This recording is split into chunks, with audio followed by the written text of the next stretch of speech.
For the year with 16 driven in, missed nearly 2 months of the season, but he's hitting close to 400 since returning. Nolan Graw, the third baseman, a .315 average for the year. The field they have taken so many times, 24 times in conference play. Undefeated home record in conference play. 5 conference sweeps for the Big Red here at this ballpark. It's the 24-31 South Dakota State Jackrabbits. Boy, what a story for them as the Summit League tournament took place in Minneapolis, where St. Thomas was technically the host. They took down top-seeded Oral Roberts 7-3. Dropped the contest to Oral Roberts 4-1 in the semifinals, and in a winner-take-all, a 9-6 win for ORU to get their automatic berth into the NCAA regionals. And for the home Huskers, 42 wins, one of the best regular seasons in school history. Capped off with a semifinal appearance in the Big Ten tournament. Announced as one of the 16 home regional sites on Sunday evening, and then we learned of this field along with the rest of the field of 64 on Memorial Day and Selection Show Monday. Meeting on the mound is over, and in very short order, the Huskers will take the field. Dimensions here at Hawks Field: 335 down that left field line, 356 the flagpoles in left center, 403 the deepest part of the yard in left center, 395 straightaway center to the Pines, 400 the power alley in right, 342 to the jam-packed party porch today. Canopies necessary today, unlike it was on March 3rd, the first time these two teams squared off. 325 down that right field line. Yes, in case you forgot, this is a rematch from earlier this year. Nebraska took down South Dakota State. That was the second home game of the year for Nebraska, a 5-4 Husker winner.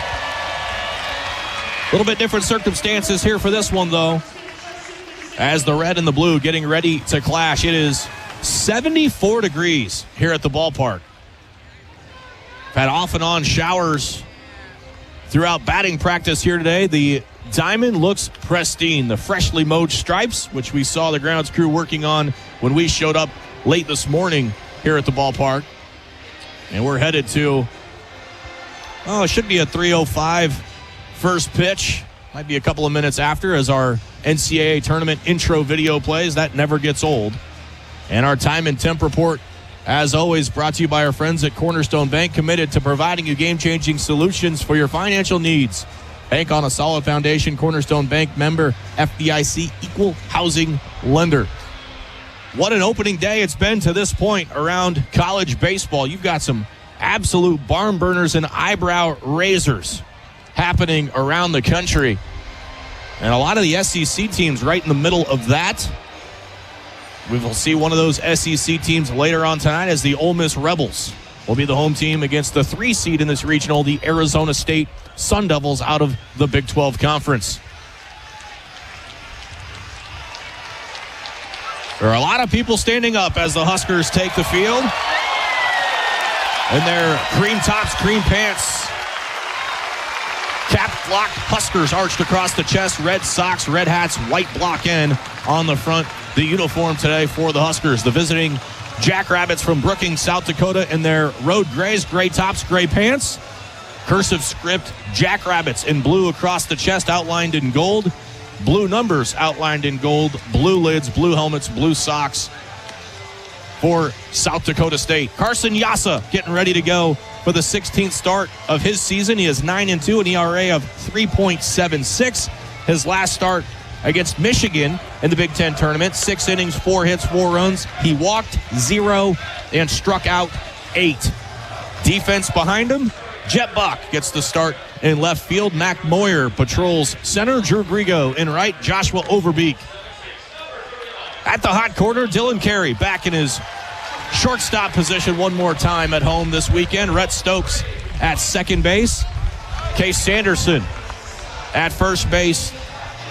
Larry Fikes doing the catching for Carson Yassa.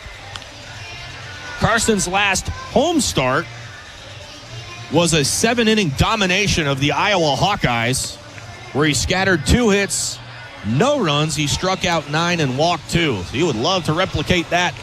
A lot of conversation amongst self-proclaimed baseball experts on the decision of starting Carson Yassa today. Will Bolt quickly putting that conversation to bed on why he's our horse. You can't go 2-0 unless you go 1-0. And the hope is Carson pitches to his potential today, and the pitching staff just follows suit for the rest of the weekend. Carson finishing his warm-up tosses, fastball cutter, slider change, in case you forgot, with what's on tap for Yassa here in this one. What a spectacle in Lincoln. There is hardly any green grass to speak of. There is not much real estate for open patrons here in this ballpark. Owen Siegert, the sophomore center fielder, strides to the dish. He'll bat from the left side to open this regional. And a hat tip from our home plate umpire up to the box, and we're ready for baseball. Carson Yassa crouching down behind the mound. Final thoughts running through his head before he toes the rubber. College baseball in Lincoln. The Lincoln Regional about to start. Yassa's first pitch is on its way, and it's hammered in the air to center field. Moyer stops dead in his tracks. He moves 3 steps and makes a chest-high catch for out number 1. First pitch time officially 3:06. Now Nolan Graw, second team All-Summit League pick. He's the third baseman. 315 with the batting average, 7 home runs. He's driven in 49, also a left-handed hitter. Good size, 6'3", 190. Open stance from the left side. Yassa's first pitch backed him off the plate at 95. Ball 1. Infield swung around a bit to the right. Overbeek at the cutout at third. The 1-0 pitch.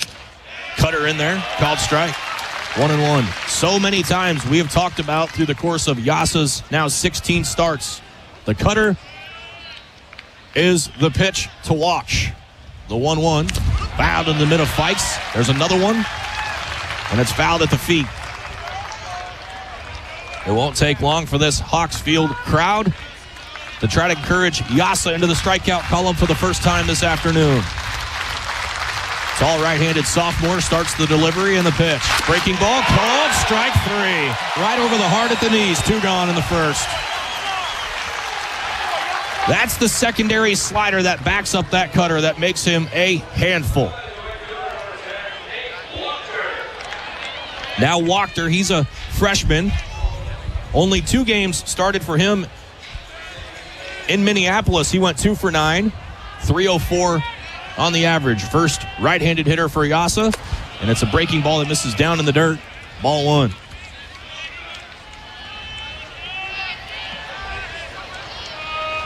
The next one home. Fouled at the plate, kicked up some chalk with it. It was a cutter, 1-1. We talk so often about expected crowd size. Our late, great Greg Sharp would always keep an eye on that back parking lot. That baby was full an hour before first pitch. The 1-1 tugged way outside. Fastball at 95. There was tailgaters here before Nick and I showed up to the yard this morning before 11 o'clock. The 2-1, that is ripped to short over the head of Carey to left field. It's a 2-out base hit for Wachter. And it gets by Buck, and it's going to roll all the way to the warning track. It went right under Jet Buck. And an error on the left fielder puts a jackrabbit out at second base. That went right through the 5-hole of Jet Buck.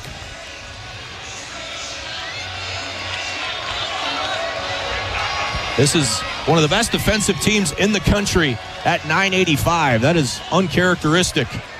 And now Yassa with some 2-out trouble. You have to get through Luke Lusky, who's a dangerous bat in this jackrabbit order. Yassa has to go from the stretch. The first pitch home. Slow chopper short. Tough play Carey. Fields, shuffles once, throws, got him at first. Welcome back home at short, Dylan Carey. Nothing doing on the 2-out single and error. And Yassa gets his first 0 to the board in the top of the first. No runs, a hit. There was 1 error and 1 left through a half inning in Lincoln. South Dakota State, nothing. Nebraska coming to bat on the Huskers Radio Network. We're here for those who build America. Those who believe that giving everything we've got today will pay off tomorrow. Who will drive America forward for 250 years to come. If that's who you are, you value what we value, and you should pay what we pay.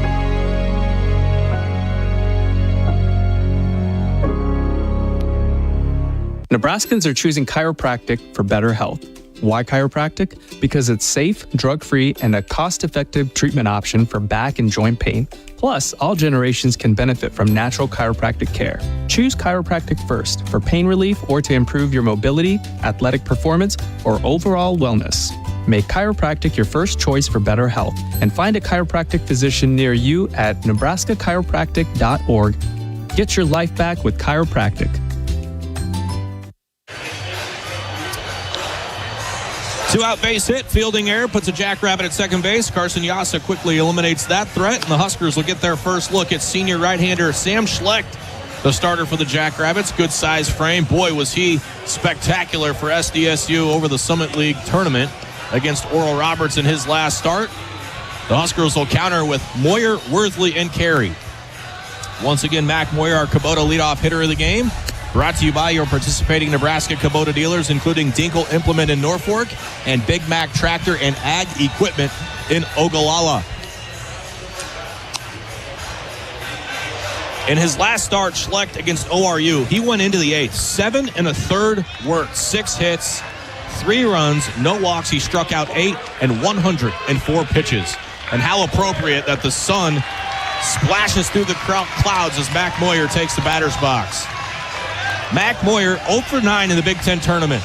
But this left-handed hitter from Washington hit .412 in this ballpark over the course of the year.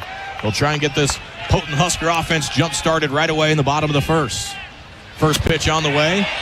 In there for a strike, 0-1. Fastball won't wow you with Schlecht. He'll top out at 91, live more in that 88 to 90 range. That one at 87.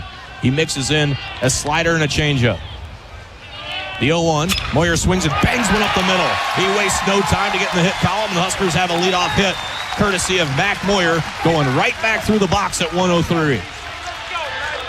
Well, Ben, I think we knew this was coming. This had an opportunity, at least here at the ballpark. You gave his home batting average, but more importantly, an 0 for 9 run for Mac. You know that's not going to last long, and he was chomping at the bit to get in the batter's box, find something to drive. He does it right up the middle. They'll hand the baton to Jeter Worthley, freshman from right here in Lincoln. 324 with the average. Schlecht goes from the stretch now. Pick over to first to chase back Moyer. 8 steals on the year for Mac. Jeter comes into this NCAA tournament maybe the hottest Husker hitter outside of Case Sanderson. The pitch. Jeter takes called strike at the knees, 0-1. 42-win regular season for Will Bolt's Huskers. Earned a right to host a regional. Here's the pitch. Little jam job close to the shortstop. He picks it up, steps on the bag for one to throw to first in time. A double play for South Dakota State. As tailor-made as that gets, Jeter just rolled it right near the bag. Jerschley able to just step on the bag and fire to first. And just simply got in on the hands. Worthley just trying to muscle it through, but Jerschley playing it perfectly. Able to step on the bag and erase that opening threat here for Nebraska. Now Dylan Carey. First pitch, yanked outside, ball 1. We're between 87 and 89 with a fastball right now from Schlecht. Admittedly, from the South Dakota State camp, not the best stuff on the team.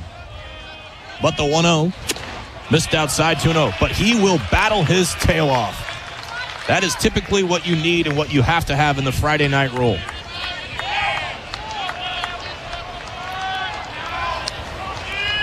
The 2-0 pitch. Breaking ball, missed up and in, 3-0. Dylan Carey batting .342. You already know there's a clan of Careys hanging out at the ballpark here this weekend. The 3-0. Low ball 4. Dylan Carey draws a 4-pitch walk. Huskers get another base runner. I was chatting with DC yesterday after practice. Of course, his sister Brooke played softball right behind us at Mullen Stadium with South Dakota. Shout out Rhonda Ravel, by the way, the Huskers softball team. More on that later throughout the broadcast. But Brooke drove to Colorado, drove to Arizona, flew back to Lincoln to watch her brother Dylan play here this weekend. Case Sanderson takes a first pitch changeup in there, 0-1 at 74 miles an hour.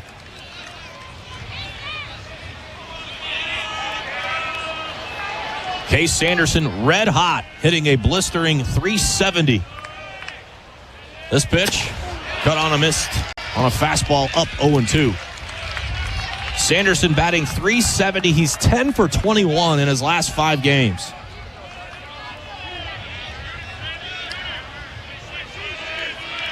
Schlecht ahead of him here, 0-2. The pitch, way up and out, 1-2. With the spray chart of Sanderson, I never understood all the pull side shifts on Sandy. South Dakota State playing him almost straight away all the way around. Here's the 1-2. Breaking ball, looped into shallow right. That's going to drop for a hit. Carry a big turn. He's going to head for third. The right fielder bobbles it. Everybody else stays put. Huskers have him cornered, and it's Drew Grigo's turn here with 2 outs. I'll bet it wasn't that long ago, and especially at this ballpark, we've talked about certain offensive trends that really held throughout the season. Not only was it Nebraska's ability to swing it with 2 strikes, but also with 2 outs. And here again, getting it started with a free pass, then just a looping little soft liner out there to right field. Now you got runners at the corners. Drew Grigo at 339, the Big Ten's freshman of the year. First pitch on the way to him. He sprays a foul into the netting above the Jackrabbits' first base dugout, 0-1. Grigo, really you could quantify this as his second and only slump of the year. The only other one came against Oregon in Eugene. He came back home and did damage. Looking to do the same here this weekend. Huskers have him on the corners. The 0-1. Grigo sprays one. Foul ball by a foot. And the Huskers missed 2 runs by maybe 6 inches. It was that close. I'll give Mitch Holman a lot of credit. He's having to tap dance his way out of that, but he had eyes on it, and it just went foul. So instead of an early Husker lead, it's an 0-2 hole for Grigo. Carey at third, Sanderson at first. Right on right matchup. Here's the pitch. Breaking ball fouled into the mid of the catcher who hangs on to it. So a big turn of events in the fortune of SDSU. Huskers missed extra bases by less than a foot, and a pitch later turns into a strikeout. No runs, 2 hits, no errors. Huskers leave a pair. We're through 1 in Lincoln. No score. Nebraska, South Dakota State. This is Big Red Baseball. We're here for those who build America. Those who believe that giving everything we've got today will pay off tomorrow. Who will drive America forward for 250 years to come. If that's who you are, you value what we value, and you should pay what we pay.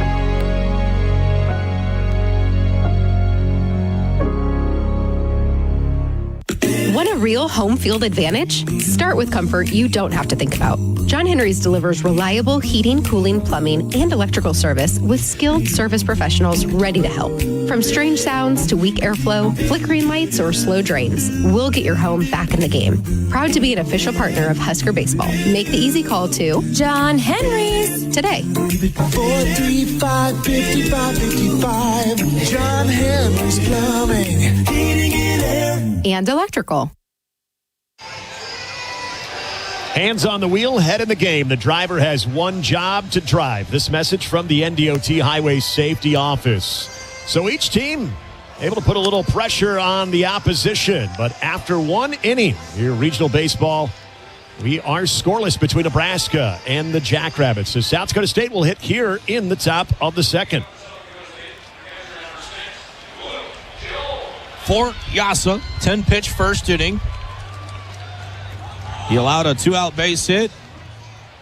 Nothing doing with a jet buck fielding error to get the runner to second. He'll have the middle of the order, starting with Luke Jones, who had quite the Summit League tournament. Batting just .286, but he was the MVP of the championship game against ORU. First pitch just missed upstairs. It was over, but too far above the belt. Jones went 4 for 4 against the Golden Eagles. Helped propel South Dakota State to that championship. The 1-0 breaking ball jammed him to short. Ground ball. Carey picks it up, fires to first in time. Boy, Yasa really sawing off the last two Jackrabbit hitters going back to the first on just jam-jobbed rollers to short. You pointed it out, Ben, what Jones did in the Summit League tournament, especially in that championship game, and then you go back to what he did to Lusky. Those are two of the more ferocious hitters in the South Dakota State lineup when you look at some of the power numbers and what they've done as of late. That's a good sign what you're seeing out of Carson with especially those hitters. Carter Taylor, the batter, also above 300 at 309. Breaking ball in there, called strike. 275 with a team batting average for South Dakota State.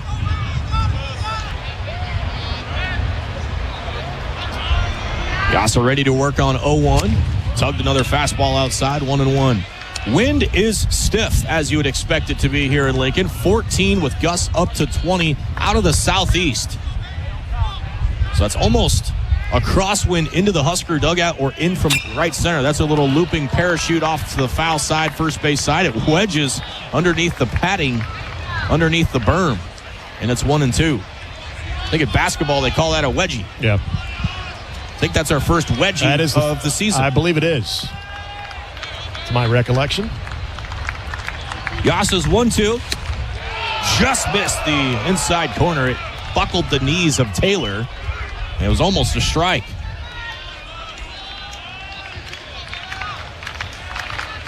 Yasa nods yes to the Husker dugout. Rocks the motion, the 2-2 pitch. Breaking ball sprayed into the netting again. First base side. Count sits at 2-2. Dream to this day of a long time, partner, being here for a regional, to see this crowd and feel like a little bit I'm living in a dream. Yasa's 2-2 pitch. Fastball, strike three called. He whipped it outside corner for a strikeout at 97 miles an hour. I was joking with a radio guy from South Dakota State. He's like, man, up to 97. I said, well, you won't see it that often. And he looked at me like I was crazy. Yeah. And I said, well, here you go right there. Drunky takes a first pitch outside. That was a rare changeup, ball one. Yeah, for people who are catching up on the book on Carson Yasa, that's exactly right. He's going to pitch off the complimentary stuff. There's a sword. Chased the pitch down in the dirt, 1-1 with the cutter. It's just really hard to explain, right, unless you see it. And he... The 1-1 pitch. That is ripped through the shift into right center, a two-out base hit. So 2 innings in a row, the Jackrabbits get a 2-out base hit. Yeah, to look at the way Carson Yasa with a power arm, and we're seeing a little bit of that more in college baseball with that mid to high nines fastball, that you see guys so much more effective when they have that emphasis on the off speed and on the breaking ball. And we've seen Carson Yasa really transition into that this year, which has really made him that much more effective. 1 on, 2 out. Jerschley, the shortstop, right-handed batter. First pitch comes in low for a ball, 1-0. A good sign for Yasa and the Huskers is he's been able to work ahead. He hasn't been behind many counts thus far. He's behind 1-0 here. Pitch, waved and missed. Cutter on the outer third, 1-1. Going back to something you brought up, just the scene here, the atmosphere. I know we had visions of this maybe in 2021. Those were dashed pretty quickly thanks to the Scarlet Knights of Rutgers, but it's great to see this kind of unfold the way it has. 1-1, another check swing down in the dirt. They say no on the swing. That's Mitch Holman, who has been busy early on some 50-50 calls. 70-30, I guess. 2 balls and a strike on Jerschley. Pitch, missed off the plate. So Yasa is behind in the count here, 3 balls and a strike. We've got the 9-hole batter, Nick Work, on deck. Yasa ready to go. Here it is. Little check swing tapper. It rolls in front of the Husker dugout. And the count has run full. Ronke will be off with the pitch. And here comes the crowd.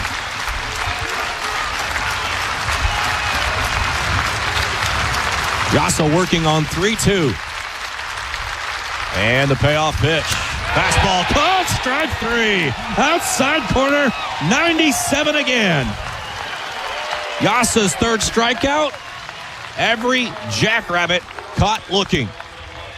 No runs, a hit, no errors, one left through an inning and a half in Lincoln. No score, SDSU and Nebraska on the Huskers Radio Network. For more than 50 years, Woodhouse has been proud to serve our communities. We're more than a dealership. We're your neighbor, your partner, and your trusted name in automotive.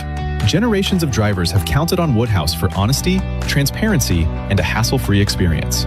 Every deal starts at the manufacturer's suggested retail price. Then we apply discounts and rebates to get you to your true price. No gimmicks, no surprises. Shop local, shop trusted at woodhouse.com. Hassle-free all the way to your driveway. That's Woodhouse. Every machine has a story. Early mornings, long harvests, years of hard work. When the time comes to sell, AuctionTime.com helps make sure the world sees that equipment. Whether you're selling one piece of equipment or planning a retirement auction, start by knowing what it's worth. At Auction Time, we'll help you start with a free equipment valuation and plan the best way to sell. Call 402-458-4570. That's 402-458-4570. AuctionTime.com. Local expertise, worldwide buyers. Having the right insurance coverage can be a game changer. Find an agent at shelterinsurance.com for your auto, home, and life insurance. Carson Yasa again, a race and a base runner there in the second. Scoreless between Nebraska and South Dakota State. Huskers hitting here in the bottom of the second. Here's Hot Stuff, Jet Buck. Not by me, by the walkout song. Whoa, whoa, whoa. I told you this yesterday at practice. I am truly bummed out we only got a year at Jet Buck. I'm so blessed and thankful that we got him for a year. But you talk about just a super fun dude to talk to. I explained to him what a prime rib was yesterday. Yeah. He didn't understand. He's like, I don't like ribs. I go, listen, dude, you're in Nebraska now. Which is interesting because he's also from the Kansas City area. Correct. That you wouldn't like ribs. Schlecht throws the first pitch changeup in there called strike 0-1. The changeup for Schlecht comes in at low 70s. That one at 73 miles an hour. Bucky at 308 on the year. Pitch. Upstairs, ball one. Jet has just been uber consistent his first year in Lincoln at 308. The 1-1 just catches a piece of the corner, 1-2. Outside corner open for business. And I think both teams okay with that. Yeah, hitters got to adjust. Pitchers, it's a pretty nice spot to live. Schlecht's 1-2 pitch. Buck swings and hits one in the air to shallow center. Starting back now, coming in a few steps and making the catch in center is Seeger. 1 out. Here's Joshua Overbeek. Boy, Overbeek put on a show in batting practice yesterday. We were standing next to Kyle Peterson and Carl Ravitch for a while. KP gives out a whoa. Well, watching Overbeek, I think it cleared the scoreboard one of his last rounds. We've seen that power on display at times, and I think if there were some bettors on the home run total for Overbeek, you would have lost a lot of money that he only had 3 this year. Swings and fouls one off to the left and out of play.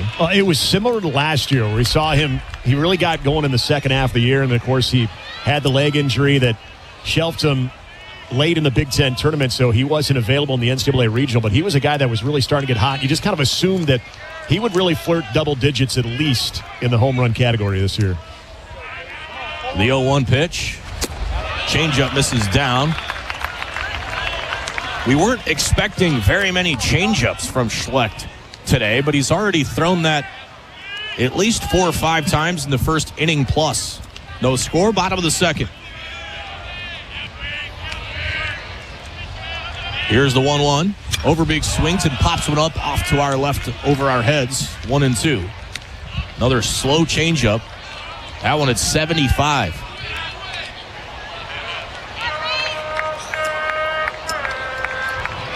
Overbeek, big fan of the pine tar, as we know. Caked all over the helmet.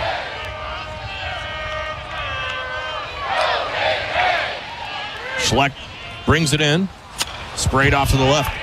Lucky enough to be, I love the smell of pine tar. Yeah. Absolutely love it. I was lucky enough to be standing next to Overbeek before BP, and he pulls out the pine tar book, and I go, I need a whiff. It was very gracious. He let us both in on that. And it immediately, like when you're craving like a Coke or a beverage when it's cold or it's hot outside, just seeps all the way into the soul. The 1-2. Down in the dirt, 2-2. Kind of like that idea for a pine tar brand, some pine tar for the soul. I think you could work with that. Well, you got a whole offseason to make that happen. I'm going to noodle that one. Let me know how that goes. 2 balls, 2 strikes on Overbeek. Schlecht brings it in. That is hit in the air to shallow left. Long run for Taylor. He runs in, and it'll drop foul. Wind shoving exactly that direction. You had the left fielder coming in, and it's kind of blowing more toward that left field berm. I was on a number of radio stations doing radio interviews this week, and I think something that I made sure to bring up is the wind. How many times have we seen a team come in here and misjudge fly balls because of the wind? And it's pretty rare we get this kind of wind this time of year, but something to pay attention to. Overbeek stays alive at 2 balls, 2 strikes. Huskers really trying to chew on the pitch count of Schlecht. 25 already with just 1 out in the second. The 2-2 pitch. Upstairs, full count. Huskers battling with 2 strikes.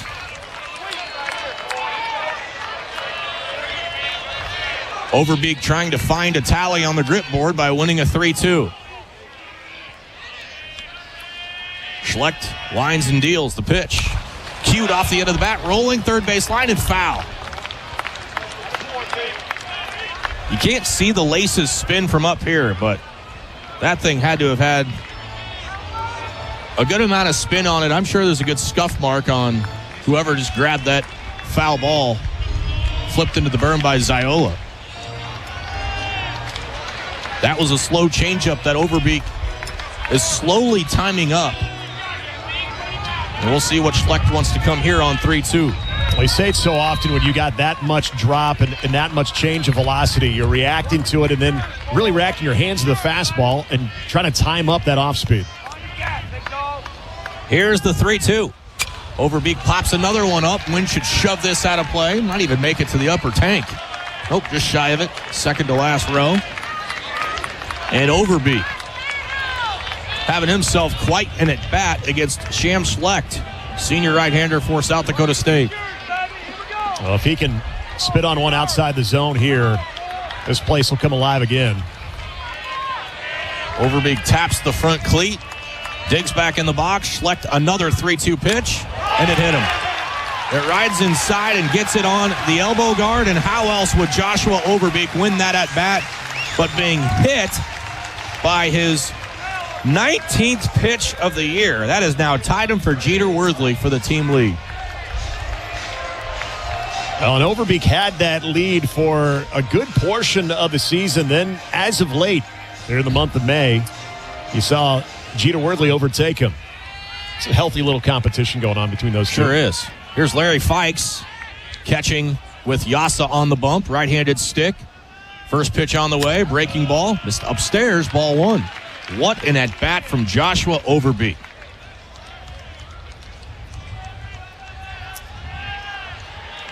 Fikes making his 15th start, 17 hits on the year. The 1-0 hit him. That one got him. And the Huskers mounting a bit of a threat against Schlecht and the Jackrabbits here in the bottom of the second. 2 on and 1 out for Rhett Stokes. And right now, if you're Michael Newstrom, the pitching coach for South Dakota State, that's got to be the frustration that you could ill afford early free passes. Getting that first out, so important, but then back-to-back hit batters, and you're 1 hitter away from turning this lineup right back over and giving this Nebraska lineup a second look at Schlecht. Stokes at 309. No stranger to this ballpark or the big moment. 2 on, 1 out. Takes first pitch changeup over, 0-1.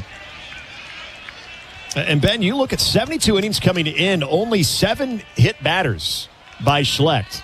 That's definitely not something that this staff has had to worry about with their ace. Certainly doesn't walk many either. Right. No balls in a strike on Stokes. Huskers have 2 on. Here's the pitch. Upstairs.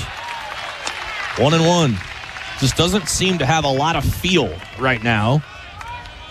Part of it was that long at bat by Joshua Overbeek. Stokes batting .354 in the ballpark this year at Hawks Field. Schlecht holds at the letters, the 1-1, yanked it way outside, 2-1. I think there's a fair amount of concern right now in the first base dugout with what they're seeing from their ace. And that pulls Rob Bishop off the railing, and conversations being had. And in fact, here comes the pitching coach.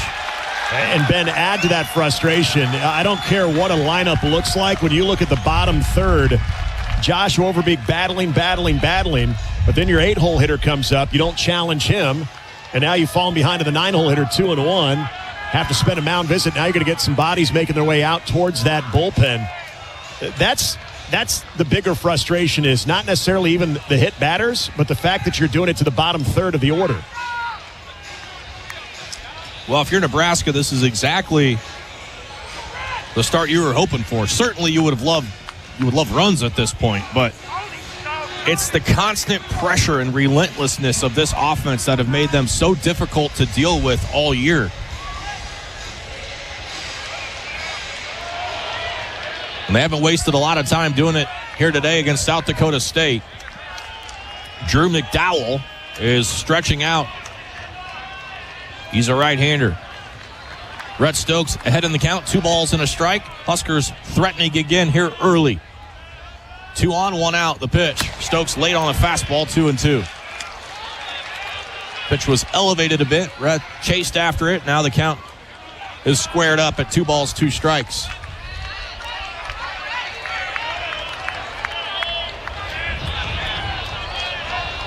Overbeek from second. He was hit by a pitch. Same with Fikes at first. The pitch. Swing and a miss. Went after another fastball up. Rhett asking home plate umpire if it was a strike. I think he went after 2, Nick. That was up and out of the zone. Yep, elevated right above the letters on the last 2 fastballs. And I think that was the emphasis, knowing to try to get something over the zone in that mound meeting. And give Schlecht a lot of credit. Right above the hands, looked very enticing for Rhett Stokes, unable to come up with any contact. 2 outs now as the lineup flips over for Mac Moyer. First pitch, changeup runs outside, ball 1. Mac wasted no time ripping a single back through the box. He is 1 for 1. And when there's 1 for Mac, there is usually more. 2 on, 2 out. Schlecht comes set. And the pitch. Just catches a piece of the corner. Good pitch, 1-1. We'll get some arm side run from Schlecht. With Moyer, that means it's going to run away from him. That started in and broke back on the inside corner. Count 1-1 on the Huskers center fielder. Overbeek and Fikes off their bases. The pitch. Overbeek watches this one from second. Fouled back to the screen by Moyer, 1-2.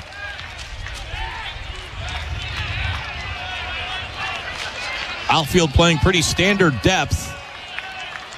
Base hit to the outfield should be a run, but Moyer down in the count, 1 ball, 2 strikes. Schlecht works from the belt and the pitch. That's looped in the air to shallow left field. Taylor nears the line when pushing it away from him, and he makes a running catch up against the gate and that Husker bullpen. So South Dakota State working around all kinds of traffic in innings 1 and 2 from the Huskers, but they keep Nebraska off the board. No runs, no hits, no errors. 2 hit by pitches, stranded at first and second after 2 innings. Still zeros on the board between Nebraska and South Dakota State. This is Big Red Baseball. Nothing ruins a good game like a plumbing curveball. Whether it's a clogged drain, leaky water heater, or a sump pump quitting at the worst time, John Henry's is here with service professionals who explain your options and get it done right. From quick repairs to full replacements, we protect your home and your weekend. Proud to be an official partner of Husker Baseball. Make the easy call to John Henry's today. 435-5555. John Henry's Plumbing, Heating and Air. And electrical. In Nebraska, the good life means mornings that wait for you, a porch swing, or a skyline view, work that matters, and time that's yours. Neighbors who wave, Hey there. stars you can almost touch, a mortgage that makes sense, more space, more time, more life. Nebraska, the good life is calling. Are you ready to answer?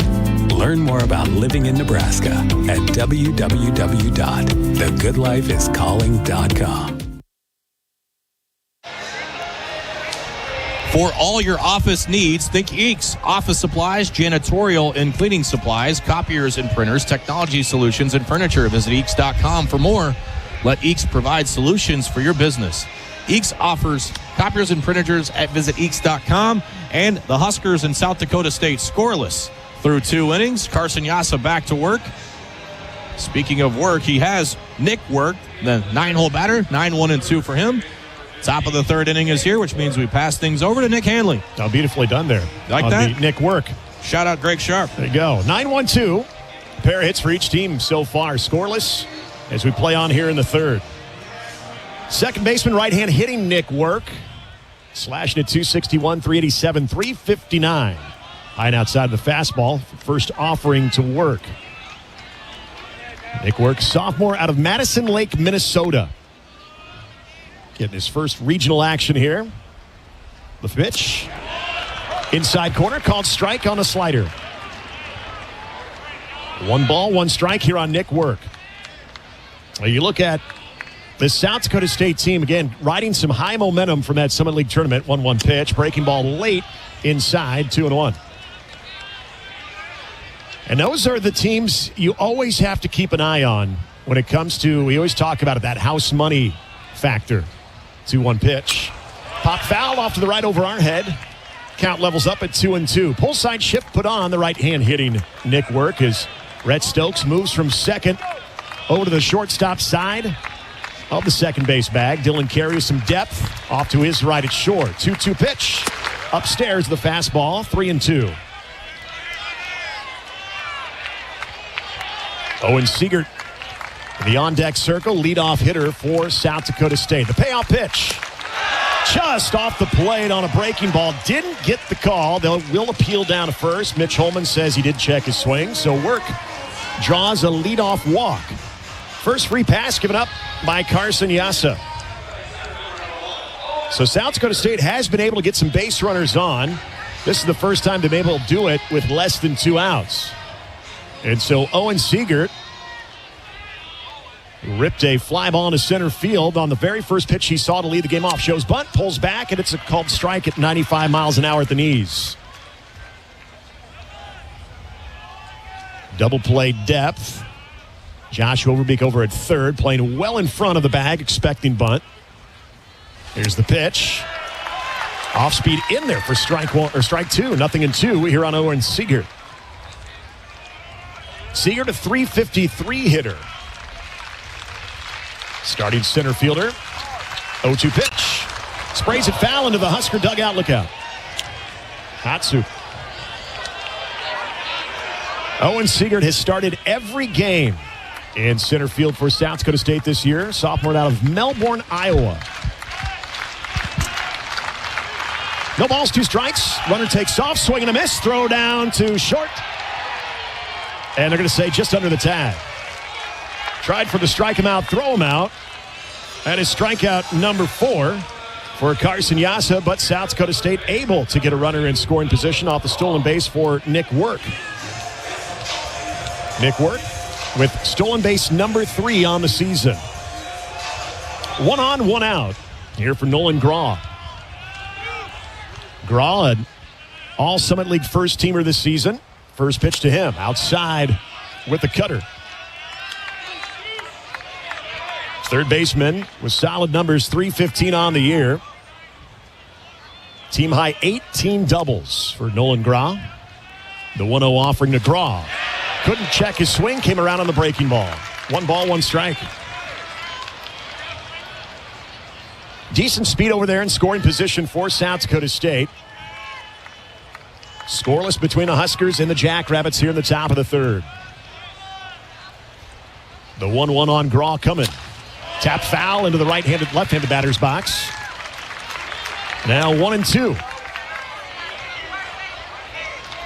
Grau was a strikeout victim back in the first, went down looking, and now behind the count once again here to Carson Yassa. Crowd getting behind. Big 39. Yassa set. The 1-2. Breaking ball off the plate. 2 balls, 2 strikes. Nick Work leading away from second base. And Rhett Stokes. A lot of depth over there at second, playing in shallow right field. Here's the 2-2 pitch to Grau. That's hit over towards Case Sanderson. Makes a glove side save. Now fires over to Yassa, but he's going to be late on the cover.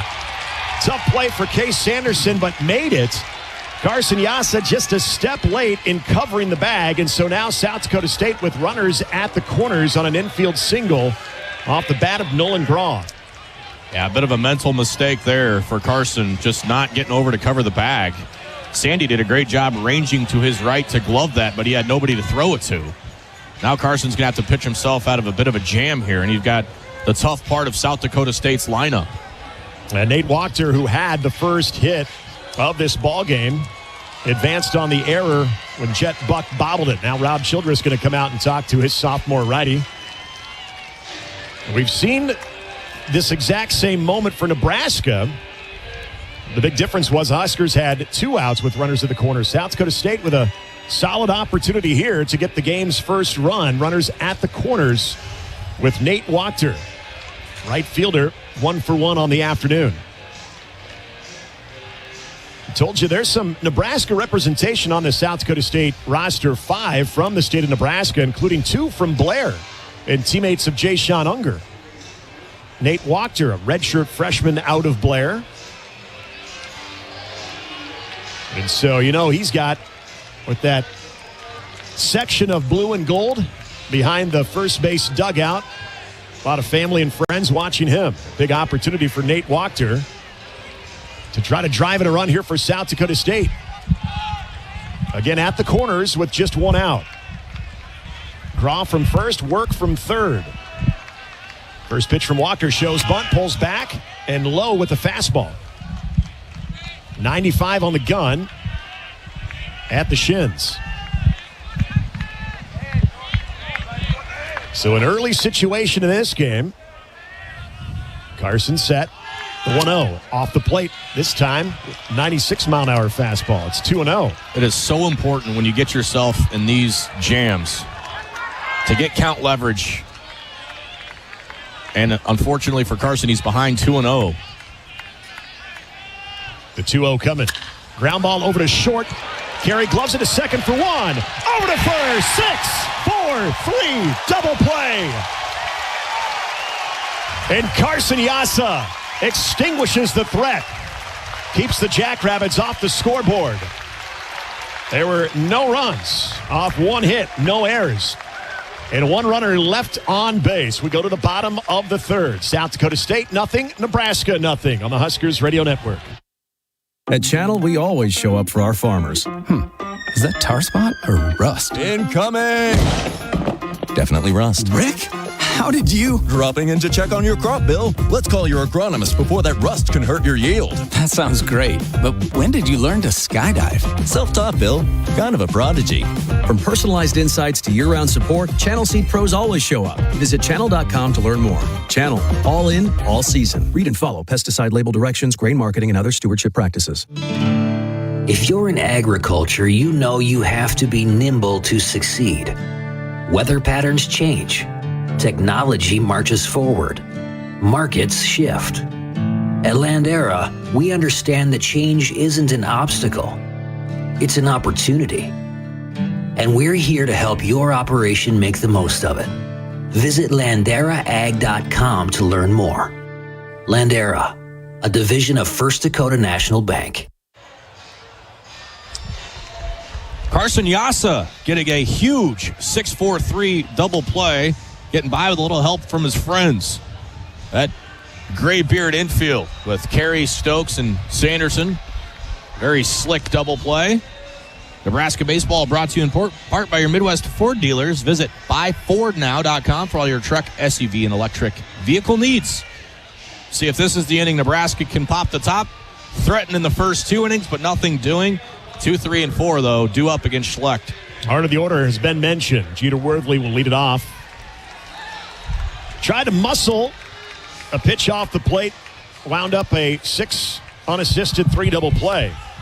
As Nebraska was able to lead the game off with a Mac Moyers single. So, second look for Jeter Worthley and Sam Schlecht. First pitch, fastball, just catches the outside corner. 0-1. Jeter at home has been solid, .359. Extra base hits of 5, including 3 triples. The 0-1 breaking ball, and that nibbles on the inside corner. Now 0-2 here to Jeter. Worthley entering today's game, hitting .324 on the year. He'll play him straight away. Right-handed hitting freshman out of Lincoln East. Schlecht winds and deals the 0-2 to Worthley. Upstairs with a fastball. 1 ball, 2 strikes.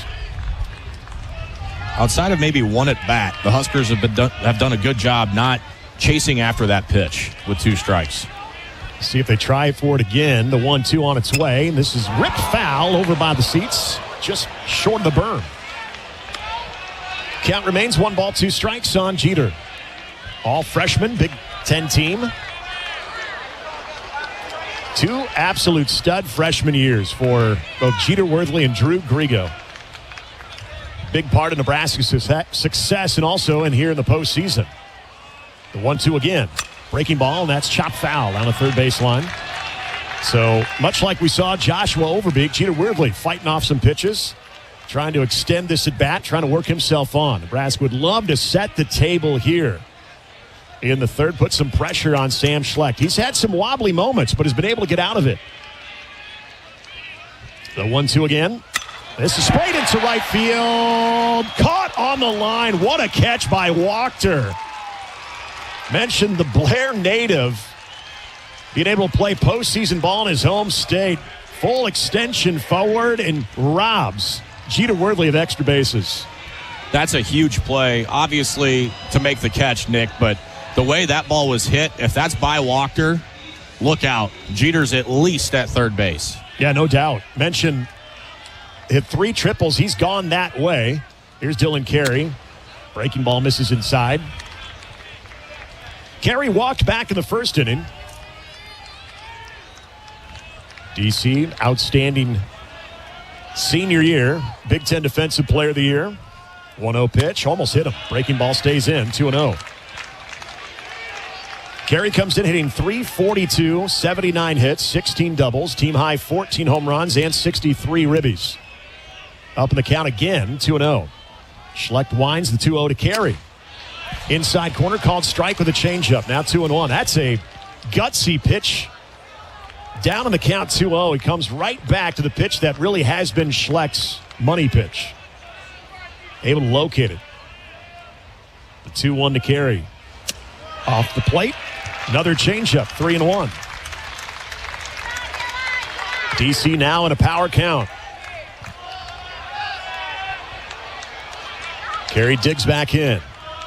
Schlecht winds and deals. This ball is poked into right field, sending Wachter back to the warning track. This ball is just foul. Oh, man. The wind had other ideas with it. It pushed it and kind of knocked it down in the same sense. Wachter unable to make a play on it, but you thought that ball for a moment might just sneak inside the foul pole into the bullpen.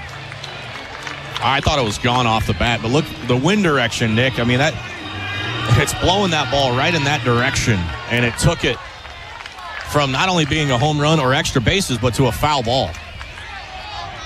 So now the count full on Dylan Carey with nobody on and 1 out here in the bottom of the third, scoreless between Nebraska and South Dakota State.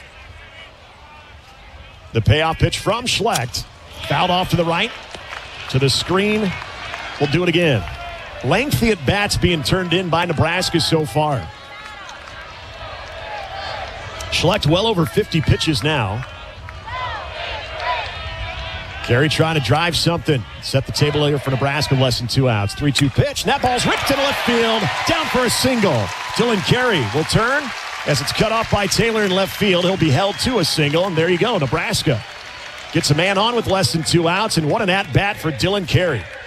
Yeah, Huskers are on it, Nick. I mean, they've done everything but score, and I know that's the most important part, but again, all 3 innings, Nebraska has put constant pressure, and it hasn't been comfortable for South Dakota State with this Nebraska offense yet today. So Case Sanderson will step into the left-handed batter's box. Second time seeing Schlecht. Carey leads away. He'll take off. Ball's swung on and fouled back to the screen. Carey will have to return to first. I like the idea, though. Nebraska trying to generate something. Situational hitting, trying to activate the hit and run. Carey, who is a good base runner over there at first. Decent speed. Obviously, Case Sanderson handles the bat very well. He's already 1 for 1. Singled into right field, back of the first. The 0-1 pitch to Sandy off the plate. 1-1 to Case Sanderson. We talk about the depth. It's Taylor in left field giving a little bit of depth. But for the most part, between Siegert and Wachter, playing more shallow than you typically see at this ballpark. The 1-1 pitch. Swing and a miss. Went after the changeup. Bottom just dropped off, and now it's 1-2. Well, you talk about the effectiveness of a changeup. That's case in point. When you see the bottom just completely disappear. Sandy going to have to battle. Quick throw back over to first. Head first slide under the tag. Dylan Carey looming over there at first base. After his first hit here of the Lincoln Regional. Sandy looking for his second one, but going to have to battle at 1-2. The pitch to Sanderson. Turns on it foul over to the just beyond the South Dakota State dugout.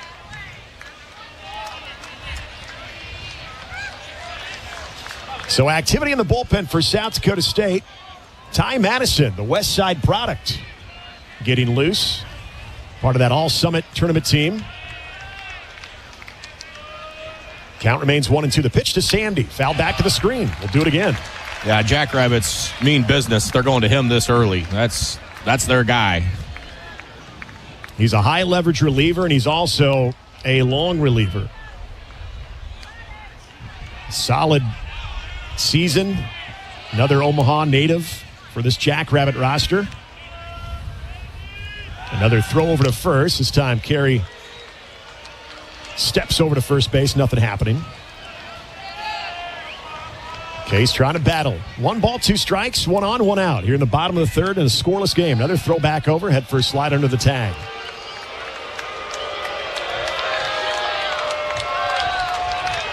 Wasn't the crowd's favorite thing to see. Schlecht set at the letters. The 1-2. Foul back to the screen again. Case Sanderson spoiling some pitches from Schlecht. Keeping the AB alive and trying to elevate that pitch count on the 6'6" righty.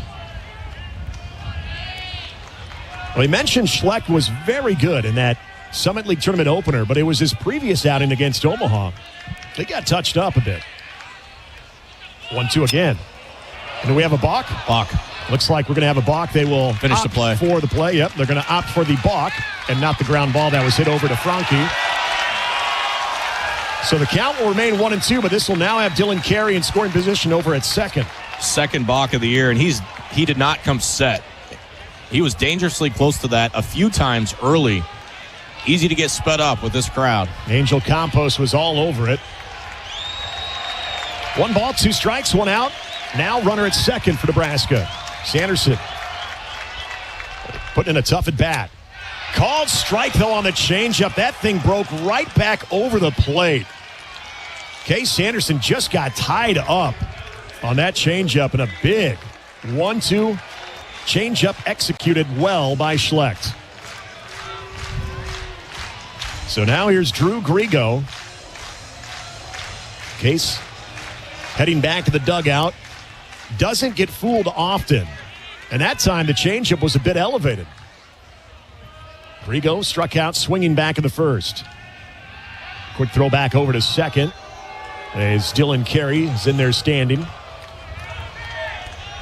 Well, we talked so much about Drew Grigo this season. He's had Big Ten Freshman of the Year. And just outstanding numbers, 339 on the year. Get a second look here at the big righty.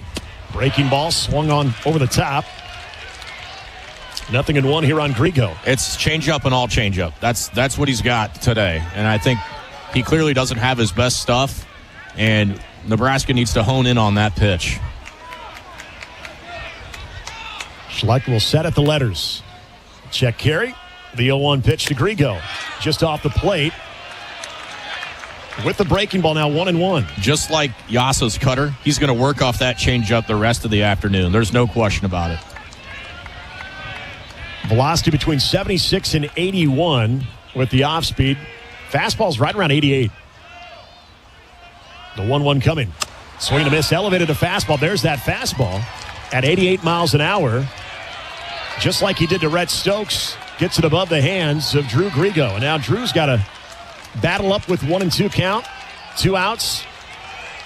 And Dylan Carey in scoring position at second. Scoreless between Nebraska and South Dakota State. Can Grigo keep this alive?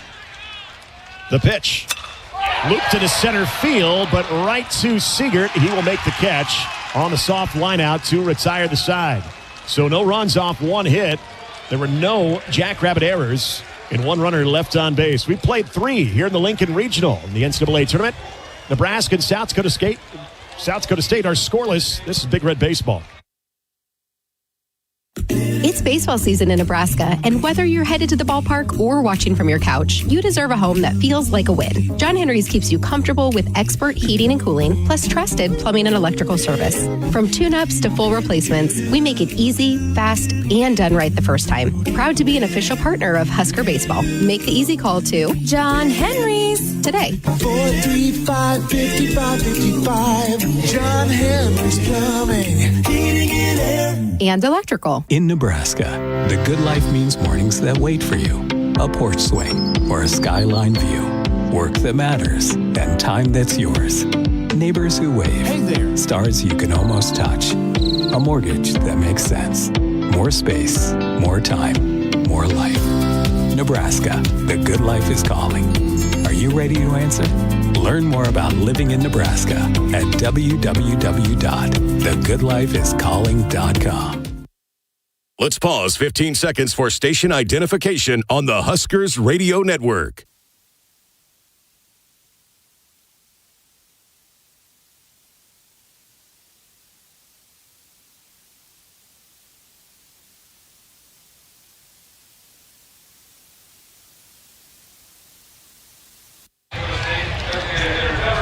Nothing goes better with Huskers sports than Fairbury. Fairbury, premium quality hot dogs deliver the home game experience to your family and friends. Fairbury, the official hot dog of Husker Nation. Well, Nebraska threatens again, but held off the board again. So Carson Yasa will have to keep this thing rolling, keep this trend going of keeping the Jackrabbit offense at bay.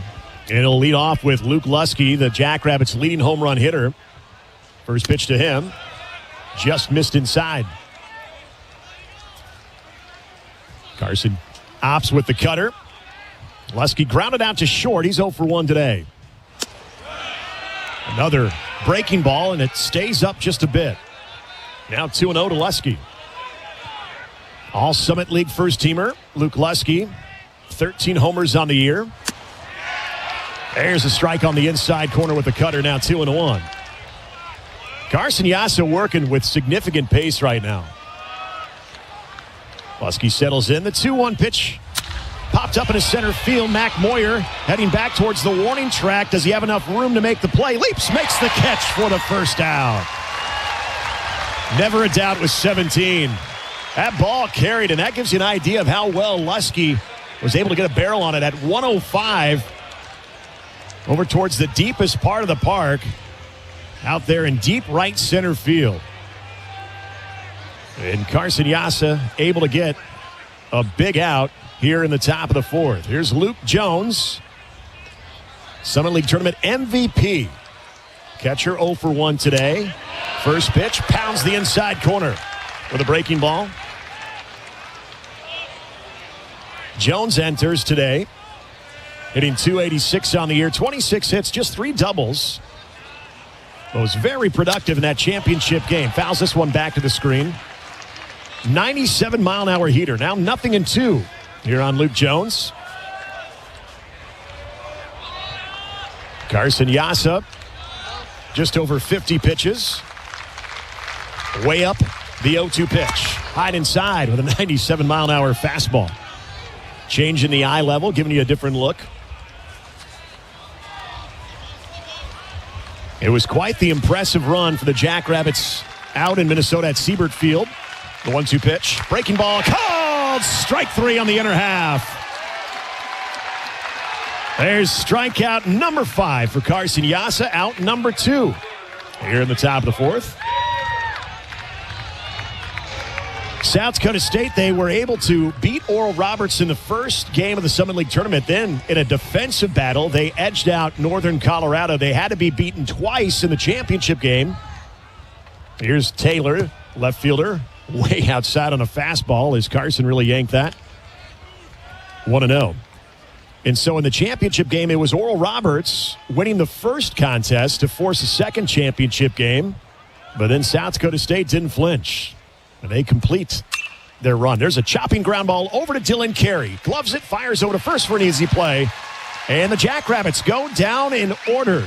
3 up, 3 down as we go to the bottom of the fourth. South Dakota State nothing, Nebraska nothing on the Huskers Radio Network. When second's making a play, short's got to cover. A winning insurance strategy doesn't rely on one person. Good hustle, good hustle. Communicate with your guys and make sure everyone's in the right coverage. It takes a team that knows its roles well, working together to provide an exceptional experience. Set the screen. You have to protect yourself. 1, 2, 3, Wildcats! At Shelter Insurance, you can count on our local agents and award-winning customer service to help you protect what matters most. See Shelter agents Darian Frazier, Jeff Martinez, or Grant Wilbeck in Omaha today. Feel like you're always on the run? Me too. As an independent financial professional, I help all kinds of busy people. Young families planning for college, couples working toward retirement, people securing their legacy. Wherever you are in life, Emeritus can help you get more out of life with insurance, employee benefits, and financial services. You're moving fast. Let's help make sure you're on the path to a fulfilling life. Find your next step at emeritus.com. Insurance products issued by Emeritus Life Insurance Corp. Husker Nation travels well with the Lincoln Airport, the official airport of Husker Athletics, with convenient flights and hassle-free service. It's LNK for the win. Visit LincolnAirport.com. Jet Buck will lead it off for Nebraska. Huskers and Jackrabbits with no runs between the two. Each team with 3 hits. Huskers have the game's only error. That was back in the first. Obviously did not come around to hurt Nebraska. So Sam Schlecht will go back to work.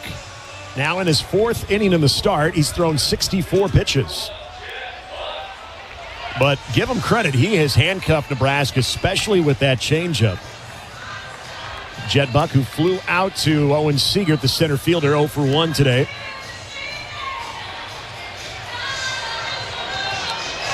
Schlecht back on the slab. And his first offering to Jet Buck. Just off the plate with a fastball. Told you the corners have been open today. Pretty consistent zone so far by Billy Van Raphorst. Schlecht winds and deals the 1-0 to Buck. Chopped foul down the third base line. 1-1.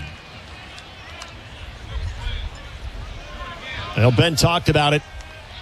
Not since 2008 have we seen a Lincoln Regional, and the support and the turnout has not disappointed. 1-1 pitch. Changeup. He lays off of it. Good take for Jet Buck. 2-1. Boy, that's a pitch that's got to be frustrating for Schlecht not to get an offer there from Jet Buck. Now 2-1. Schlecht's offering. Breaking ball turned on, but right off the glove of the third baseman, Graw. He had it in his mitts. Now Buck rounding first on his way to second. And he will be in scoring position on a hard-hit liner off the glove of Nolan Graw. 97 off the bat, just turned on a changeup that was begging to be driven, and Jet Buck does not disappoint. And now Nebraska able to set themselves up here in the fourth, gets not only the lead man on, but the lead man in scoring position. Here's Joshua Overbeek. Luke Jones going to make his way out, and now here comes the rest of the South Dakota State infield to the mound. Yeah, we talked about it, Ben. That changeup, you had to make adjustments. Right. Good on Jet Buck to find one, and he just drove it right through the wickets of Graw's glove. That's just it, Nick. And South Dakota State knows, right, with a starting pitcher, if you don't have one or two of your pitches and you're relying solely on one pitch and it's an off-speed pitch, it makes it difficult. Schlecht has pitched well. He's got himself out of a number of jams, but we've talked about the Jackrabbits playing with fire, and they're right back on it here in the fourth. Rob Bishop is going to hope that Schlecht can do exactly what you talked about, try to find his way out of another potential jam here with no outs and a runner in scoring position for Joshua Overbeek. First pitch to Beek, ground ball on the first base side, foul. Another changeup. At 74 this time. It sounds weird showing up to the box, walking to the box, expecting and having a changeup approach, but you almost have to at this point. And you have a 6'6" righty that can be imposing, but the fastball, is not topping out beyond 90. In fact, it's barely hit 90 today. The 0-1. Ripped into left field. That's going to be down for a hit. Jet Buck going to be held up at third as the ball was scorched into left field. 101 off of Joshua Overbeek's barrel. And so now you've got Nebraska really applying the pressure on the big 6'6" righty. And a great approach, Overbeek.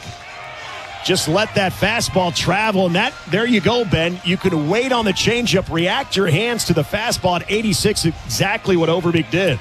Yeah, and this is a good sign. How many times in the ballpark this year, and out comes Michael Newstrom. This might do it for Schlecht.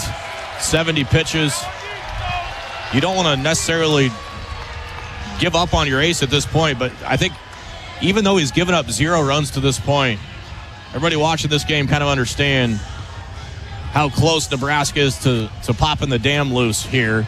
But, I think with how many times have we seen the bottom half of this order really kind of unlock the offense this year in this ballpark? And you're kind of getting it now with Buck, obviously Beek, and I certainly think Fikes is swinging away here. Let Nebraska try to play for the big inning. Trey Fikes, when you look at his numbers, you're thinking, okay, he's had 17 hits and only 51 at-bats, but the majority of that offense, and now Will Bolt going to use an offensive timeout and talk to the aforementioned Larry Eugene Fikes. Trey Fikes, since he's been more of a regular on the weekends, he's always been called to duty to catch Carson Yassa, but then we saw the emergence here in the latter stages of this season where Trey Fikes has not only been more of a sound defensive catcher, but he's provided some pop, especially at this ballpark.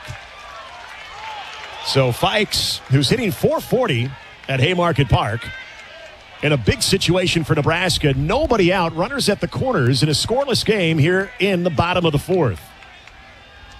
And you got to feel like Schlecht is on the ropes. Can Nebraska deliver the haymaker? First pitch. And that ball is softly run off the glove of the second baseman work. Scoring easily is Buck, and over to second is Overbeek. And there's your first run. RBI single off the bat of Trey Fikes, right on cue.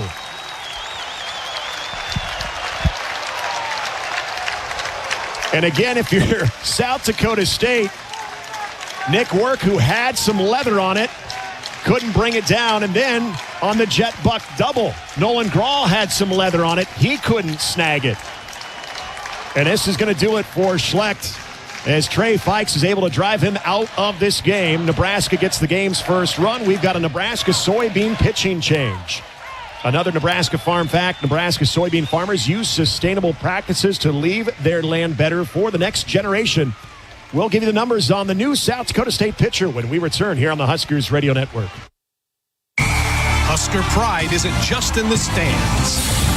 It's in the fuel that gets the Big Red to every game. Thanks to Nebraska farmers and the soy checkoff, Husker team buses now run on clean, renewable biodiesel made from Nebraska soybeans. It cuts emissions, supports farmers, and keeps the Husker pride rolling all season long. Biodiesel, fueling the Big Red mile after mile. Brought to you by Nebraska soybean farmers and the soy checkoff. First bullpen arm of the game is South Dakota State's right-handed thrower, Husker native Ty Madison. 22nd appearance for him. That ties him for the team most. He is 4-5, 3 saves on the year. This is a high leverage arm for the Jackrabbits. 4.75 ERA. He's worked 66 and a third, allowed 70 hits, 36 runs, all but 1 earned, only 10 walks, 51 strikeouts. So contact pitcher. Opposition hitting .270 against the Omaha product, Ty Madison, and the Huskers getting on Sam Schlecht here in the 4th inning, leading 1-0. Still nobody out. Runners at first and second. My money is wagering that Rhett Stokes dropping down a bunt here to keep the line moving for Carson Yassa. Yeah, runners at first and second. When I say Ty Madison pitched his way onto the All-Summit Tournament team, I'll tell you that line. In the championship game, he went 5 1/3 in relief, allowing just 1 earned run, 4 hits. He had 2 strikeouts, did not issue a free pass, and a big-time relief appearance from the West Side product. And so now Rob Bishop's going to call on him to do more of that, try to keep Nebraska at bay here, already leading 1-0. So here comes Rhett Stokes, does show bunt, pulls back on a pitch way outside. 1-0 here on Stokes, who struck out in the second.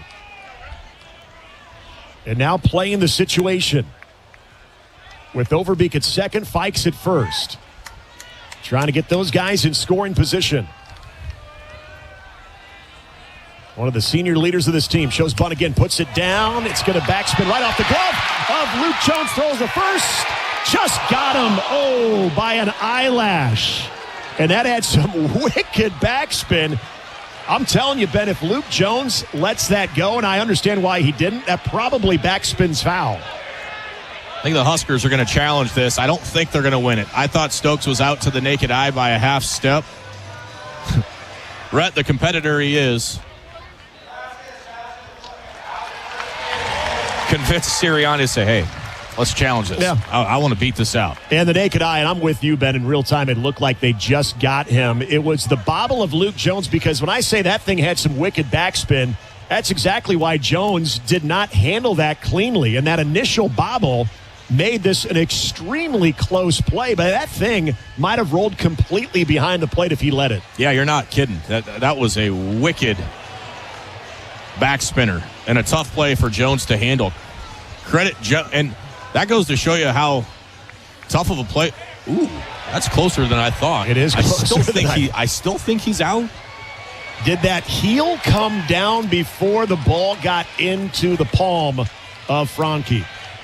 That was a lot closer than I thought. I'm with you. This slows this down, and it does look like it's more of a same-time result. But is there enough to overturn it? That's why the initial out call is going to be huge. Regardless, Rhett did his job and got the runners over for Mac Moyer. Yeah, Luke Jones.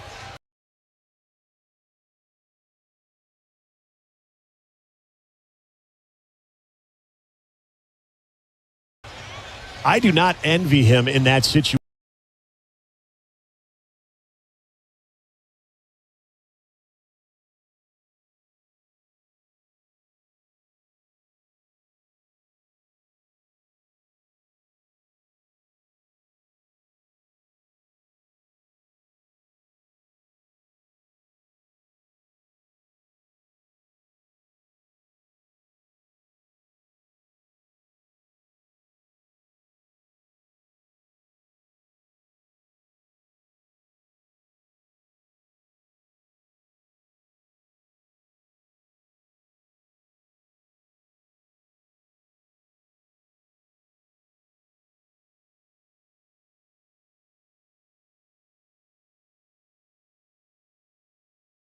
situation because of the way that ball was spinning back towards him, and you got a decision to make in a split second. You know they're giving you an out, so you're going to go ahead and try to take it. That thing very well could have spun foul, but then as you try to put a bare hand on it, it rolls up on you. Give him credit for recovering and being able to make a very strong throw to Dayton Franke, and at least for the moment, he got the out. But you're right, mission accomplished for Rhett Stokes in getting runners in scoring position. At the very least, the question is, will it be bases loaded with nobody out? Or will it be runners at second and third with one out? Here we go, going to get our call. Got our verdict.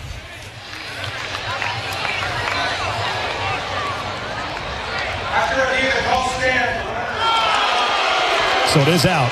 I don't know if there was anything to overturn it, Ben. Yeah. I'm with you. It was a lot closer than what I thought, but I just don't know if there's anything that was convincing to overturn it. Agreed. Regardless, Stokes does his job, and Moyer a chance to drive in a pair here, get Nebraska a multi-run inning. Mac 1 for 2 today. Led the game off with a sharply hit single up the middle. And now you got Overbeek at third, Fikes at second. Left-handed hitting, Mac Moyer seeing Madison for the first time. Breaking ball. Ooh. Called strike. Didn't have to check his swing. It was a called strike either way. Interesting. Sure. That looked way low. I thought it did too, and Mac Moyer definitely didn't come around on it. So Madison works in front. The 0-1. Ground ball over to second. This is going to score another run over to first for the second out, but a productive out for Mac Moyer. Gets a ground ball on the right side. Brings in Joshua Overbeek. It's now 2-0 Nebraska. It does advance Trey Fikes over to third, so Jeter Worthley can keep the inning alive and try to add another run here for Nebraska, who's already put up 2 here in the bottom of the fourth. At the very least, you had to do that. Mac Moyer putting the ball in play. So here's Jeter, first pitch to him. Couldn't check his swing. Yep, they're going to say he did on a breaking ball. So 1-0.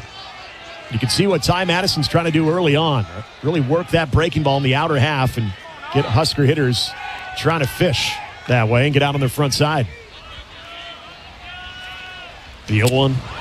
Make that 1-0. Now it's 1-1. Breaking ball called strike.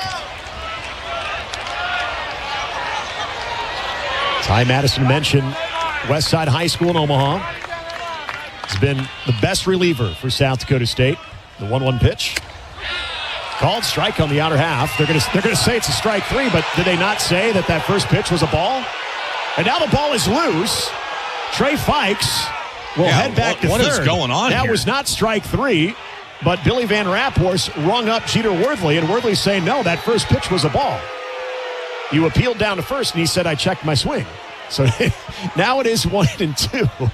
That is crazy, Nick, because now Will Bolt's kind of on Fikes like, hey, why didn't we score on that? Yeah, Franke got the throw down on the around the horn strikeout of what they thought the strikeout was. He flipped it over to the mound where nobody was there.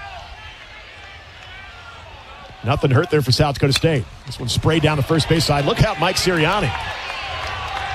This is sloppy right now. We gotta clean this up. It is 1 ball, 2 strikes, 2 outs. That is official. And Trey Fikes leads away from third. 2-0 Nebraska here in the bottom of the fourth. Madison set the pitch again. Swing and a miss. Got him to chase after it. He'll have to throw down to first, and Jones does so to get the strikeout and retire the side. But Nebraska, on the strength of 3 hits, they're able to plate 2. In the bottom of the fourth, there were no errors and 1 runner left on base. We are through 4 here in the Lincoln Regional at Haymarket Park. It's Nebraska 2, South Dakota State nothing. This is Big Red Baseball. Venue at Home is Lincoln's premier meal prep service. Prepared in-house by our chefs, ready for you to heat and eat. Build your own package from our wide selection of items, including healthy bowls, saucy pastas, fresh salads, starters, sides, desserts, and more. Subscribe and join our rewards program to get discounts on every order. Get your order delivered in Lincoln and surrounding towns or pick it up at our Venue at Home storefront. Order today at our brand new website, venueathome.net. That's venueathome.net. Call SOS, a trustworthy company since 1950. Their technicians don't earn commission. This equals fair treatment to their customers. SOS is a family-owned third-generation company, and now to celebrate the 75th year in business for a limited time, get a New York AC or furnace for $75 per month. Get you and your loved ones comfortable again with SOS. SOS to the rescue. SOS. SOS. Call 402-391-2336. Nebraska able to get the game's first runs, and we had 2 RBIs in the bottom of the 4th inning. And RBIs this season are sponsored by Blue Cross and Blue Shield of Nebraska. For 85 years, Blue Cross and Blue Shield of Nebraska has supported the passion and pride of Husker baseball. Blue believes in the Big Red, and Blue believes in you. So Nebraska able to put up a crooked number 2 in the bottom of the 4th on 3 hits. They take the game's first lead as we play here in the 5th. 2-0 Nebraska over South Dakota State. And back to tell you about it is Ben McLaughlin. All right, thank you, Nick. Yasa, 54 pitches through his first 4 innings. And he's got 7, 8, 9 in front of him. Dayton Franke, the first baseman, singled through the shift his first time up. Takes a first pitch. Just missed inside, ball 1. Are we sure? No. But that's what we're going with. I kid. The 1-0, inside 2-0. Huskers grab the first lead of the game, 2-0. Brett Stokes playing a shallow right on Franke. The 2-0 pitch in there. The cutter, 2-1. Nebraska has doubled up the Jackrabbits in hits at 6-3. The pitch. That is ripped but foul, first base side. Way out in front of that cutter. And the count at 2 balls, 2 strikes. We're going to have a slight delay here in between pitches as bullpen catcher will grab that and caught into the berm. Glad they were able to unwedge that other one. The 2-2 pitch just missed off the plate. Full count. Same here.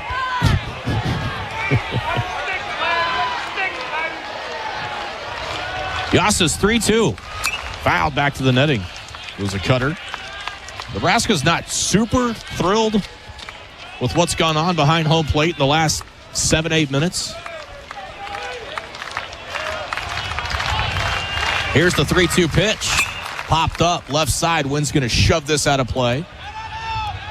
Actually going to blow on top of the stairs in front of the berm. Count still 3-2.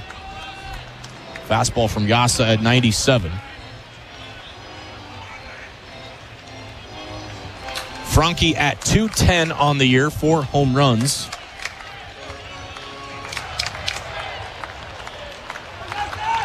Yasa shakes into the dugout.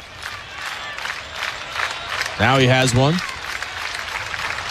The 3-2 pitch. Lost it. Slider away, up and away. Franke trots to first. And South Dakota State has a leadoff walk for the second time in 3 innings. Here's Jerschley, the shortstop, 261. Struck out looking his first time up. Second walk for Yasa. Squares around to bunt, pulls back, takes down and in. So Yasa has fallen behind again. 1 ball, no strikes.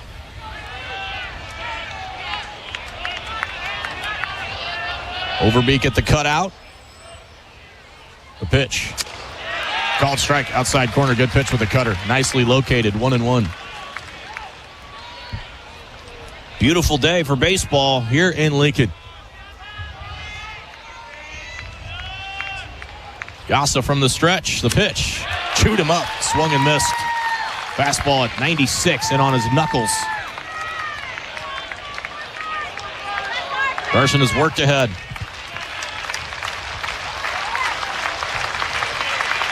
Yasa takes a deep breath. Ready to work on 1-2. Breaking ball. Called strike 3. Another backwards K for Carson Yasa. His 6th strikeout. And with that strikeout, Nick Hanley, he has now equaled the season total of one Shane Komine on a season worth of 115 strikeouts for Carson Yassa. Usually pretty good company if one of those gentlemen has a jersey hanging on the wall in left field. Yeah, slightly good. Slightly good. First pitch misses low to Nick Work, the second baseman, 9-hole hitter. Drew a walk his first time. And, Ben, how do you not think of a guy like Shane Komine? You look out in left field and you see that retired number, but you think of these moments, too, in the regional. We talk about regional memories here in Lincoln. That guy, absolute stud. 1-0 in there, 1-1. Boy, you talk about Mount Rushmores of Husker baseball. That dude was all guts. Back when pitch counts weren't a thing. Yeah, right. That's a good point. The 1-1. Missed inside, 2-1. I've told you this before. I think you equaled the same thing. I don't get starstruck very often, but the first time I met Shane Komine, I had to gather myself. The 2-1. Down and away, 3-1. And I'm embarrassed to say it wasn't all that long ago. No, Greg and I were on a broadcast, I think it's 16 or 17, that he came up and he was being honored. And I remember we did an inning with him, and I got a chance to do that inning and interview. My goodness, I'm with you. I'm just looking at him in awe. The 3-1, that's a cutter in there for a strike. Work couldn't make up his mind. It's a full count. Still the most devastating curveball I've ever seen from a Husker arm. Yassa working on 3-2. Kicks and deals. Chopped off the foot. Ball skips out in front of the mound. And home plate. We'll have to throw another 3-2 pitch. Fikes a veteran move. Yassa was going to bend down and pick up that baseball. He gave him the wiggling finger, said, get out of here. You go to the mound. It's a big pitch. Got the top of the order on deck. Runner at first, 1 out. Yassa working on 3-2. A big payoff pitch coming here in the 5th. Popped up, out of play. Challenged him a fastball. 98 miles an hour. That is most velo we've seen from Yassa here in this start. Yeah, big congrats to anytime you are in the same company as Shane Komine. That's elite stuff right there. 3 balls, 2 strikes. The third 3-2 is right here, and it's a called third strike on the inside corner. Number 7 for Yassa. Another backwards K. Well, it's almost unfair when he can locate the way that he has with the complementary pitches we've seen between the cutter and the slider. And then you just mentioned on his last fastball getting up to 98. It's a beautiful thing when it's working. Siegert, the leadoff man, takes a cutter at the knees, 0-1. That pitch right there will have scouts drooling. A 3-2 cutter located right there. Can't beat it. Yassa's 0-1. Fastball creeps outside. 1 ball, 1 strike. 77 pitches. The tax of the right arm of Yassa. Trying to work around the leadoff walk. Huskers 2, Jackrabbits nothing. Yassa's 1-1. Called strike 2 at the knees. That is 97 filth at the knees. See if this crowd can help Carson through inning number 5. Third base dugout encouraging the crowd to get into it. They oblige. The 1-2. Roller foul, first base side.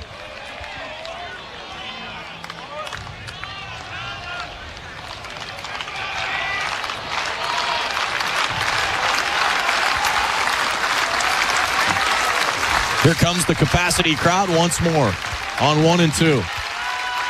Yassa a breath, the pitch. Swing and a miss, strike 3. Strikeout number 8 for Yassa. And the sophomore from Colorado is dealing in Lincoln. 5 shutout innings for the Husker starter. No runs, no hits, no errors, a walk, 1 left. We move to the bottom of the 5th. Nebraska 2, South Dakota State nothing. You're listening to the Huskers Radio Network. You love your land, and you have plans for it. During Kubota Orange Days, you'll love the great deals on our versatile, reliable lineup, helping you turn dream projects into reality. Visit your Kubota dealer today for the best deals of the year. Now through June 30th, get select compact tractors with 0% financing available or save up to $5,500. Sale ends soon. Go to KubotaOrangeDays.com for more information. Experience the Kubota difference. Visit NebraskaKubotaDealers.com or visit Big Mac Tractor and Ag Equipment in Ogallala. Being a Nebraska fan doesn't stop when the game ends. It's every day, all day, home or away. This is Kyle Crooks, the voice of the Huskers, telling you to level up with the new Husker Visa debit card, free with any FNBO checking account. Be one who lives it, one who proves it. Every time you pay with the Husker Visa debit card, only at FNBO, the bank of Husker Nation. Get yours today at FNBO.com/Huskers. One for the fans, one for you. Member FDIC. For a wild ride to enter the Nebraska Lottery's pony payout promotion until July 28th, enter non-winning $5 pony payout scratch tickets online for a chance to win a new red sports car. Pony payout top prize odds 1 in 120,000. So Nebraska needed a shutdown inning from their ace. After giving up a leadoff walk, he strikes out the side and does just that. Huskers hit in the bottom of the fifth with a 2-0 lead here in the Lincoln Regional. Huskers have 3-4-5 due up against Ty Madison. Came in, did a nice job. Retired the only 3 hitters that he saw. Dylan Carey, nice day at the plate thus far. Reached base both times. Swings at the first pitch here. Rips it past the diving shortstop into left field. Dylan Carey has reached base all 3 times, and that's his second base hit. And the Huskers have a leadoff man on first base here in the bottom of inning number 5. Well, so important, Ben, to get some solid contact on Madison after he was really doing a fine job early in his relief appearance of getting the Huskers off balance after they started getting a beat on Schlecht. Here's Sandy, 1 for 2.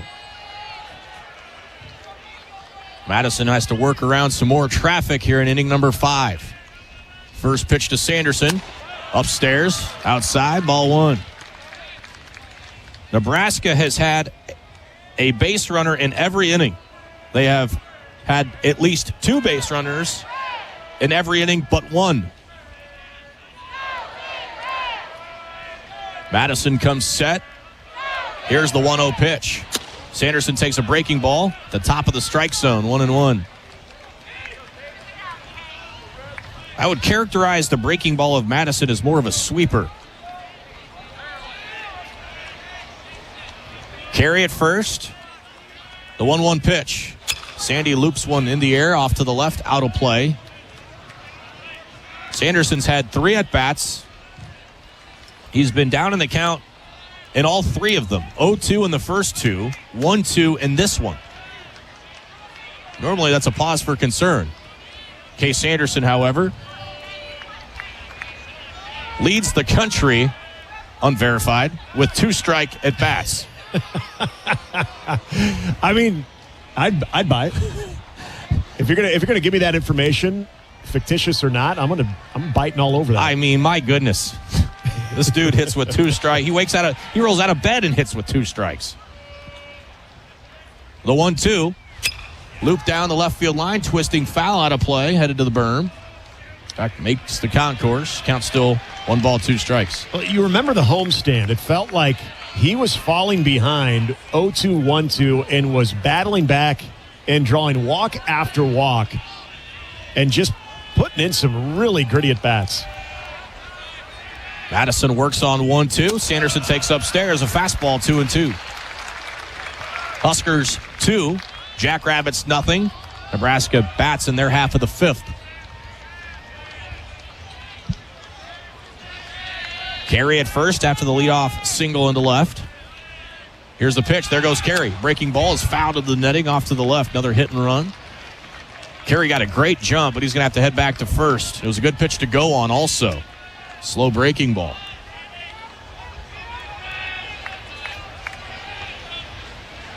UCLA, the number 1 overall national seed, is in a rock fight with St. Mary's. That game in the bottom of the 8th, and it's a 2-2 tie out in Westwood. Keep our eyes on that one. Here's the 2-2 pitch. Sanderson fouls one off the catcher to the backstop. Count still 2-2. Sandy doing Sandy things here with 2 strikes. And that is fight.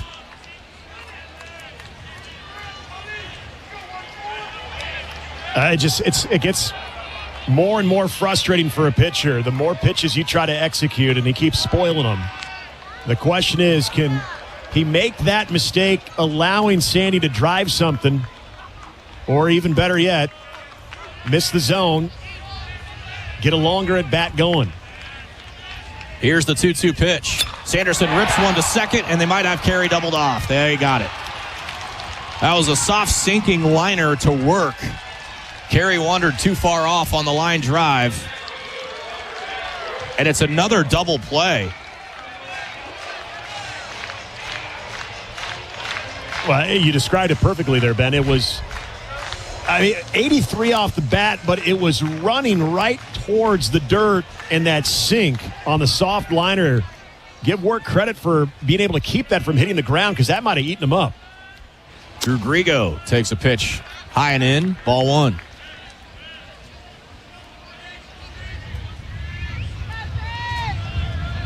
So some brief momentum into that first base dugout. Addison's 1-0 pitch. Grigo hits one sharply on the ground to short. Shilly picks it up, throws across the diamond in time, and ends up being a quick inning for Ty Madison after the leadoff single from Dylan Carey. For the Huskers, no runs, a hit, no errors, nobody left. After 5, Nebraska 2, South Dakota State nothing. This is Big Red Baseball. You love your land, and you have plans for it. During Kubota Orange Days, you'll love the great deals on our versatile, reliable lineup, helping you turn dream projects into reality. Visit your Kubota dealer today for the best deals of the year. Now through June 30th, get select compact tractors with 0% financing available or save up to $5,500. Sale ends soon. Go to KubotaOrangeDays.com for more information. Experience the Kubota difference. Visit NebraskaKubotaDealers.com or visit Dinkle Implement in Norfolk. SOS to the rescue. Call SOS, a trustworthy company since 1950. Their technicians don't earn commission. This equals fair treatment to their customers. SOS is a family-owned third-generation company, and now to celebrate the 75th year in business for a limited time, get a New York AC or furnace for $75 per month. Get you and your loved ones comfortable again with SOS. SOS to the rescue. SOS. SOS. Call 402-391-2336. One of every 3 fatal crashes in Nebraska involves an alcohol-impaired driver. If you drink, don't drive. Impaired driving is deceptively dangerous. From the NDOT Highway Safety Office. Quick inning for the Husker offense. And so Carson Yassa right back on it. Not a lot of playing room to have here, but he's ahead 2-0. Dangerous part of the Jackrabbit order. 2, 3, and 4 due up for SDSU. Yeah, you mentioned it, Ben. You're going to get Nolan Graw, All-Summit first-teamer, Nate Walker and Luke Lusky. So they're 2 all-conference guys getting their 3rd look here at Carson Yassa. And Yassa, you hope, with what we've seen here these last couple of innings, he has started to overpower. 8 strikeouts already on the afternoon for Yassa. This one, his swing just gets a piece of it at the mitt of Fikes. 0-1. Graw on the afternoon, 1 for 2. Did have a single back in the 3rd. The 0-1. Chopping ground ball over to second. Rhett Stokes charges it, gloves it over to first in time for the first out. So Carson does a great job of inducing weak contact off a very solid hitter in Nolan Graw. First one retired. Not the easiest play in the world for Stokes. He had to run in a long way playing that shallow right. In doing that, he had to get a tricky hop. Kind of handcuffed him a bit, but he had no issues with that. Smooth as silk. Here's Nate Walker. Local product. First pitch, and there's strike one with a breaking ball. Walker on the afternoon, 1 for 2. Single to left and hit into a 6-4-3 double play. The pitch. Tapped off the mitt and off the body of Walker. That was the old double hit. It was. There's a lot happening there. But Carson will take it. Now 0-2. Way up on Walker. We haven't seen a lot in a 2-0 game. A wedgie. Strike two, punch out. You might have to provide some context to that wedgie. The 0-2 just missed up and in with a 95-mile-an-hour heater, 1-2. Sharp ground ball down the first base side, just stuck between the padding and the dirt. And back to the wedgie. Yeah. Here's the 1-2. Just fisted off in the air, a little soft looper. It's going to drop fair, and no play going to be had. They do throw over to first. It was picked well by Sanderson, but my goodness, you talk about getting as much weak contact. 38 off the bat. It just rolls over Yasa and Stokes. Yasa somehow got to it, and kind of a 360 motion throwing. I don't even know if he knew where he was throwing. Thank goodness that ball didn't get away from Sanderson. Well, more so, I'm glad Yasa's okay. That was really awkward looking, and his front foot kind of gave way and slipped. It's like Yasa's like a baby giraffe trying to walk on that. Yeah. I mean, it's just a bad break for Nebraska and for Carson Yasu, who executed a great pitch. Unable to do anything with it, so now the tying run at the plate, Luke Lusky, leading home run hitter, flares one into right field, but Drew Grigo right there to make the catch. First pitch that Lusky sees, softly lined into right field, now 2 away. And that's a big out right there, Ben, because you talk about that situation with Luke Lusky, the leading home run hitter for South Dakota State. First pitch he goes after, just softly lining out to right field. So now you feel a little bit better now with 2 outs. Now you just come after Jones, who's one of the hotter hitters in this order. Jones 0 for 2 today. First pitch, grounded ball over to third base. Easy play for Overbeek. Steps, fires over to first, and that will retire the side. So the little bloop infield single doesn't hurt Carson Yasa. And he's able to throw another 0 on the Jackrabbits. No runs off 1 hit, no errors. 1 runner left on base. Bottom of the 6th we go. It's Nebraska 2, South Dakota State nothing on the Huskers Radio Network. Being a Nebraska fan doesn't stop when the game ends. It's every day, all day, home or away. This is Kyle Crooks, the voice of the Huskers, telling you to level up with the new Husker Visa debit card, free with any FNBO checking account. Be one who lives it, one who proves it. Every time you pay with the Husker Visa debit card, only at FNBO, the bank of Husker Nation. Get yours today at FNBO.com/Huskers. One for the fans, one for you. Member FDIC. You love your land, and you have plans for it. During Kubota Orange Days, you'll love the great deals on our versatile, reliable lineup, helping you turn dream projects into reality. Visit your Kubota dealer today for the best deals of the year. Now through June 30th, get select compact tractors with 0% financing available or save up to $5,500. Sale ends soon. Go to KubotaOrangeDays.com for more information. Experience the Kubota difference. Visit NebraskaKubotaDealers.com or visit Nebraska Equipment in Seward. Stay healthy and active with natural chiropractic care. Did you know that chiropractic is safe and effective for all ages, proven to treat pain, improve mobility, and prevent injury? Find a physician near you at NebraskaChiropractic.org. Stay active with chiropractic. We'll see if Nebraska can solve the riddle of Ty Madison here in the bottom of inning number 6. Would love to get a couple more runs here, leading 2-0. Well, Jet Buck began the process of getting Sam Schlecht out of the game. He led off back in the 4th inning. That led to 2 Nebraska runs with a leadoff double. He'll lead another inning off now here in the 6th. Getting his first look at Madison. Time being called by home plate umpire Billy Van Raphorst. Now allow Jet Buck to settle back into the right-handed batter's box. Buck 1 for 2. Doubled and scored back in the 4th. Madison's first offering to Buck. Breaking ball. Called strike right down the middle. Jet Buck, I told you, got that double. That was double number 16 for the Washburn senior transfer. 0-1 pitch. Ground ball sharply hit to short. Jershly up with it, though, over to first. Franke showing some flexibility over there. First out recorded here for Ty Madison. You look at Madison, this was the starter. Their opening day starter in 2025. He got the start against Pacific before going into the bullpen and really settling into a key role for Rob Bishop's team last year and into this year now. He's a Des Moines area community college transfer after he prepped at Westside here in Omaha. I should say here in the state of Nebraska in Omaha. First pitch over to Joshua Overbeek. over for a strike. Westside's baseball program, they look like they are very much back after having a little bit of a lull. That was one of the baseball leaders in the state of Nebraska for so long. The 0-1 pitch to Overbeek. Misses outside of the changeup, 1-1. Millard North, the state champions this year. But Westside with a very good year as well. 1 ball, 1 strike, 1 out. Here in the bottom of the 6th, Nebraska leading 2-0. Overbeek, 1 for 1. A single and hit by a pitch. Swings over the breaking ball. Now 1-2. And you knew this would be the way South Dakota State and really everybody in this region is going to try to attack Nebraska. It's going to be a bevy of breaking stuff. Trying to keep the Husker hitters off balance and on their front side. That has been sometimes a little bit of the chink in the armor. The 1-2 coming.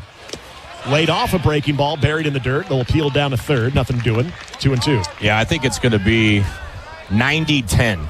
The splits on soft stuff and hard stuff. It'll be a show me fastball. Yeah, exactly. I don't think there's going to be very many fastballs. And Nebraska, as we talked about with Schlecht, they've got to make the adjustment. Go up there, hunt first pitch breaking ball. Count level on Overbeek, 2-2. The pitch to him. Misses low and out with a changeup. Now full. It's the first pitch get me over breaking balls that Nebraska needs to go up there and just hammer. That's why you like what you saw from Dylan Carey the previous inning. Hammered one through the left side. Payoff pitch coming to Overbeek.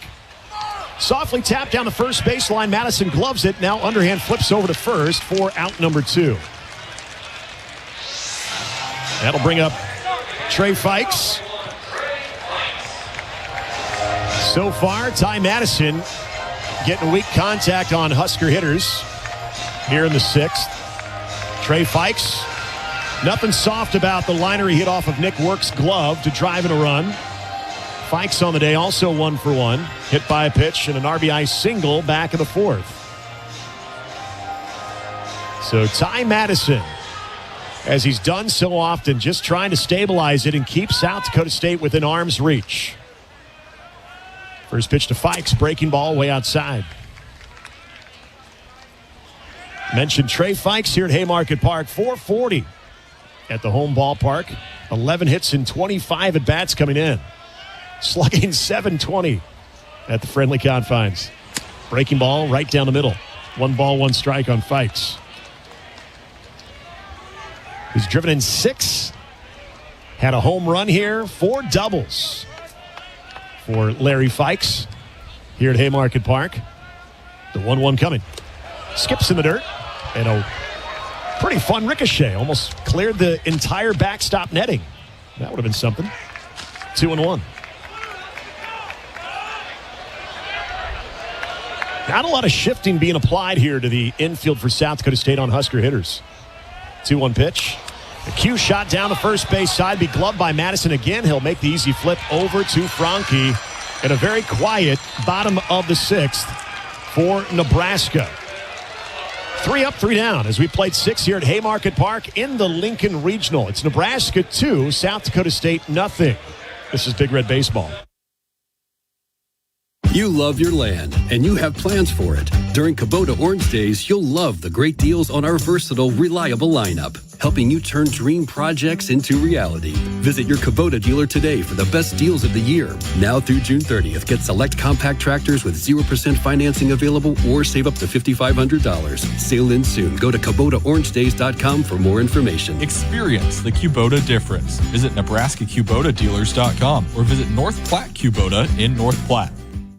SOS to the rescue. Call SOS, a trustworthy company since 1950. Their technicians don't earn commission. This equals fair treatment to their customers. SOS is a family-owned third-generation company, and now to celebrate the 75th year in business for a limited time, get a New York AC or furnace for $75 per month. Get you and your loved ones comfortable again with SOS. SOS to the rescue.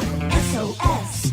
SOS. Call 402-391-2336.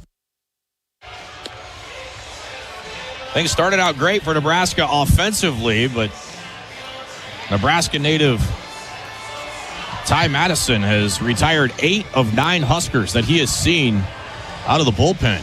And he's been a problem for the Huskers offensively. So the job for Carson Yassa becoming that much more difficult. However, he has been up to the task to this point and has 6, 7, 8 in front of him here in inning number 7. Yeah, Carter Taylor will lead it off 0 for 2, a strikeout and a ground out. Activity in the Husker bullpen. Tucker Timmerman getting loose. So going to have a couple arms now. Jay Sean Unger. Yep, Jay Sean out there as well.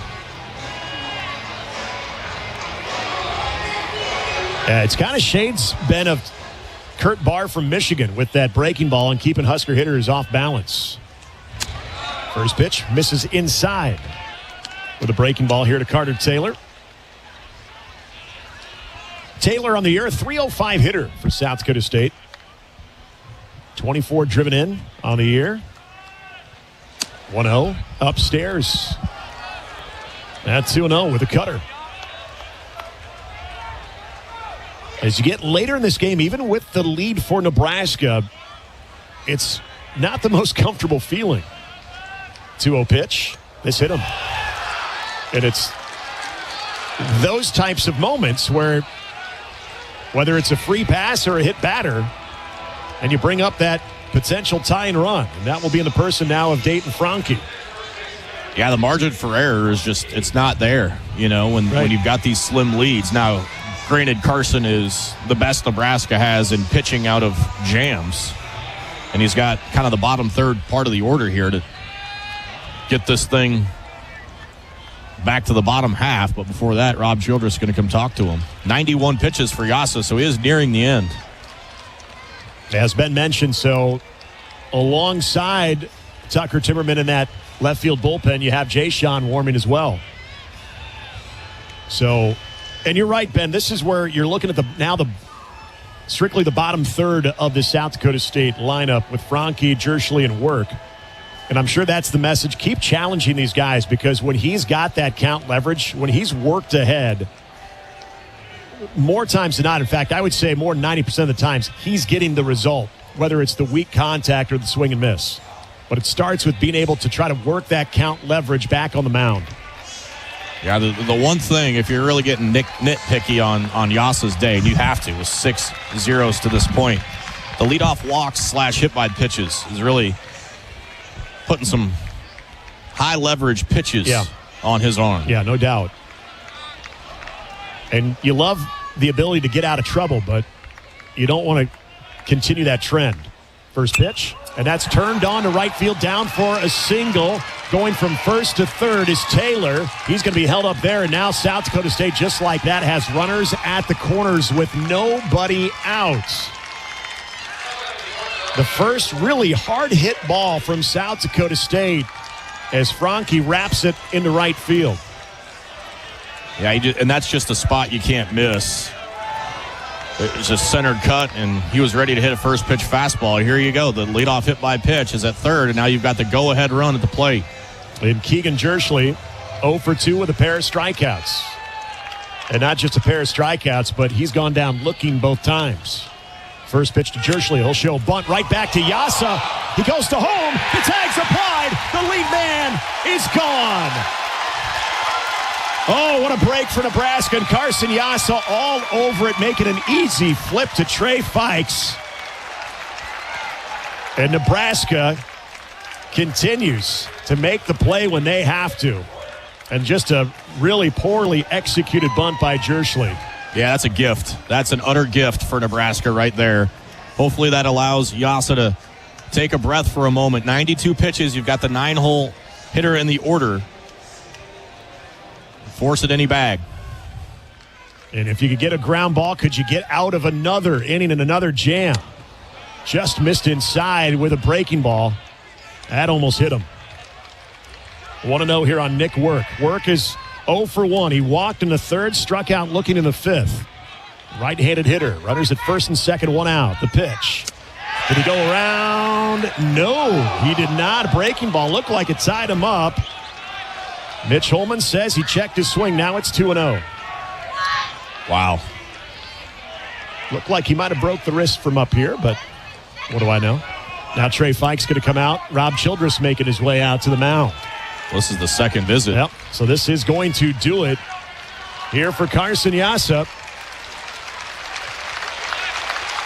And Nebraska will go to the bullpen for the first time. It's a Nebraska soybean pitching change. A Nebraska farm fact. Soy-based biodiesel is good for our air, environment, and Nebraska economy. Look for it where you fill up next. Husker fans giving Carson Yassa a standing ovation. And we will give you the numbers on the next Husker pitcher when we return here on the Huskers Radio Network. Everywhere you look, Nebraska soybeans are making life better in ways you probably wouldn't expect. They're in your car tires, the paint on your walls, and even the firefighting foam that helps keep our communities safe. From motor oil to shoes to asphalt, Nebraska soybeans are driving innovation, replacing petroleum with cleaner, smarter, sustainable solutions. Nebraska soybeans, hard at work all around us. Brought to you by Nebraska soybean farmers and the Soy Checkoff. Let's pause 15 seconds for station identification on the Huskers Radio Network.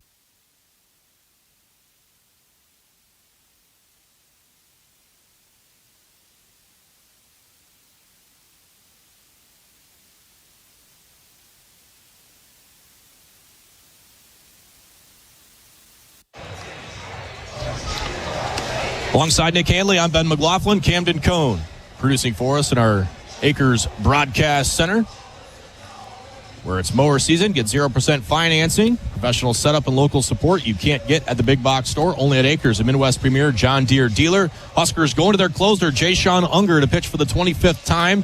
A record of 6-1, ERA 4.34, 12 saves to his credit this year. 37 and a third innings worked, 27 hits, 18 runs. He's walked 17, struck out 35, opposition hitting .201. This is the biggest threat in front of Nebraska here now into the evening, leading 2-0, but the Jackrabbits have 2 on, 1 out, go-ahead run at the plate, and a 2-0 count on the 9-hole batter, Nick Work. Yeah, and again, you look at Jay-Sean trying to do what he's done all season long, and that is get Nebraska out of some jams. Ideally, don't necessarily want to go to him in the 7th, but as Will Bolt said in the pregame, in order to get to 2-0, you got to be 1-0. And so the Huskers trying to preserve this 2-0 lead. 9-hole hitter Nick Work up in the count 2-0. He represents the go-ahead run for South Dakota State with runners at first and second. And again, just 1 out. So Jay-Sean peers in. 2-0 count here on the 9-hole hitter Nick Work. First pitch from Jay-Sean. Fastball right down the middle. 2-1. 93 on the gun. See if Jay-Sean can even up the count. Franke from second. Jerschley from first. The 2-1 from Jay-Sean. Fouled. Sprayed off to the right. Out of play. And now that count level on Work. 2-2. Crowd in it. Jay-Sean looking for the pitch. He comes set, closes off that front side. The 2-2, just off the plate with a 95-mile-an-hour fastball. Count now runs full here on Work. Franke gets his primary lead at second. Jay-Sean comes set, checks him. The payoff pitch. Ripped into left field, down for a single. Franke's going to be waved home. The throw is in time! Oh, what a seed by Jet Buck! Big-time defensive play for the senior transfer. And Nebraska again living dangerously. This is going to be challenged. But Jet Buck, at least for the moment, just gunned down Franke and kept South Dakota State off the scoreboard for out number 2. It's a bang-bang play, Nick, and a great job by Fikes to not get sped up, to field the throw and make sure you get the tag on the leg. That's why you put athletes in the outfield. Jet Buck has an absolute cannon of an arm.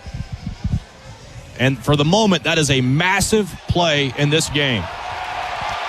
Crowd saw the replay. They think they've got a surefire out, and if this thing stands, my goodness. You know, Ben, it's something I think between you, myself, and Kyle we've talked about throughout this year. The overlooked success phase of this team has been the defense. And we've seen it come up in some big moments, and none bigger than this type of setting here in a game like this, where you mentioned it just a moment ago, the margin for error isn't there. You've got to make every play, every pitch. And it looks like, at least as we've seen a couple of different angles, that Jayshon Unger was picked up by another one of his defensive mates. These are game-turning, game-changing, and season-changing plays. And if you're going to win this time of year, you make these plays, you got a good chance to do that. We've got our decision. Here we go. We'll let you listen in on the verdict.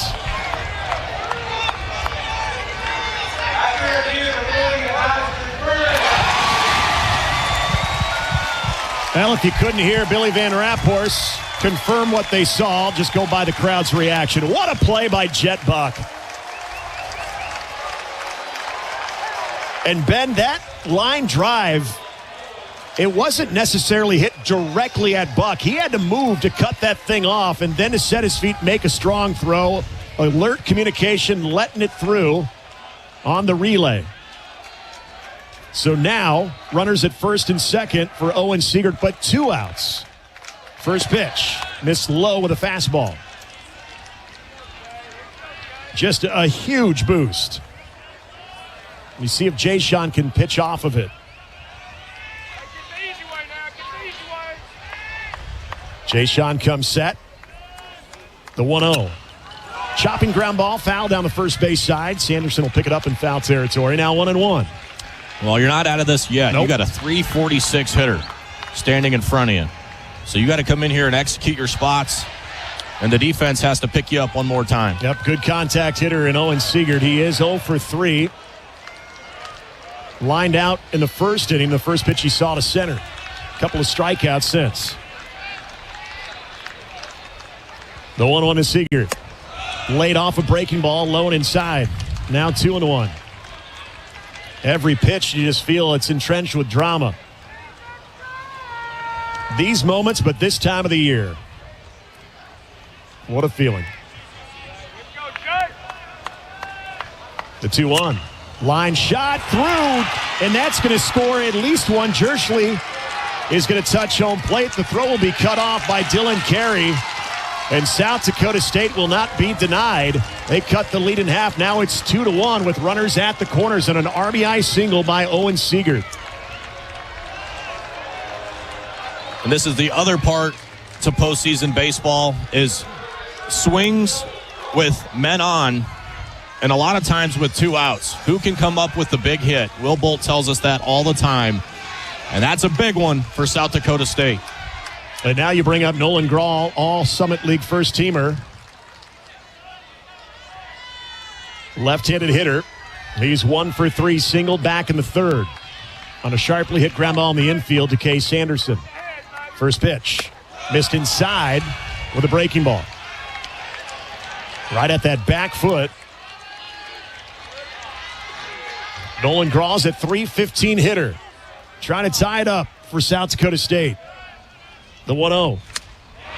Just off the plate with a slider. Boy, that did not miss by much. And that's been there all day. 2-0 on a dangerous hitter. Work from third, Siegert from first, 2 away. The pitch. Popped up in the foul territory on the third base side. Chasing it is Overbeek, and he cannot make the play. So it falls foul in the warning track. Long run for both he and Jet Buck. 2-1 now here on Nolan Grahl.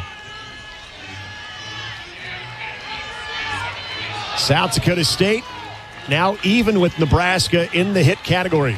7 apiece. 2 balls, 1 strike.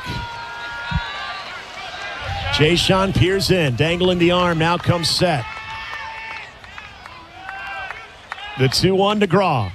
Outside. Missed with a fastball, now 3-1. Nate Wachter waiting on deck. The 3-hole hitter for South Dakota State. Jay Sean has to climb back in it. The 3-1 on its way. Off the fist, fouled. Just over the Husker dugout. It's going to reach into the second deck. Full count here on Nolan Graw. Absolute huge pitch coming. Siegert will be off on the pitch. The payoff. Fouled off to the left. It will do it again. Out of play. Onto the concrete concourse.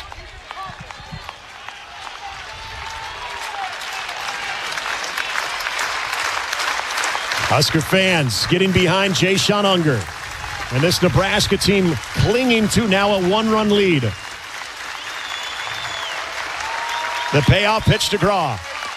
Missed low with a breaking ball. And so now bases loaded for Nate Wachter, who is 2 for 3 in this game. This is postseason baseball right here. I mean, this is what it's all about. Clutch moments. Who can make the big pitch, the big play, the big swing? Well, and now if you're South Dakota State, a single away from likely taking your first lead of the game. Nate Wachter steps in. Blair on Blair. Slider misses way outside. 1-0. Teammates going head-to-head. Rob Childress going to make a visit to the mound. It'll be a 1-0 count here on the Blair product, Nate Wachter. We talk all the time about taking advantage of your opportunities offensively as Ty Horn is heading to the bullpen. Taking advantage of your opportunities. Nebraska had several of them early in the game and could not score. This is really the only threat South Dakota State has had all day long, and they're making the most of it. And they're making life on Jay Sean Unger very uncomfortable. Well, I give them a lot of credit. It seemed like on Nick Work's single that was about to score Franke after that defensive play and really at least seemingly taking the wind out of the sails of South Dakota State. They come right back with a clutch RBI single from Owen Siegert, and then Nolan Graw follows it up with a full count walk to load the bases. And now Rob Bishop going to call in his runners and hitters for an offensive timeout. This is what postseason baseball is all about, making sure everybody's on the same page, strategizing, revisiting those scouting reports, all of that work that you put in the week to prepare for this game. And now you are in the most white knuckle of situations. And we're in the top of the 7. We got more baseball to play after this too, but this is a enormous moment for both teams. Offensive timeout over with. Runners head back to their respective bases. All of them are loaded and occupied. It's a 1-0 count on Wachter. Jay Sean comes set. The 1-0 pitch. Fastball right down the middle at 94. 1-1.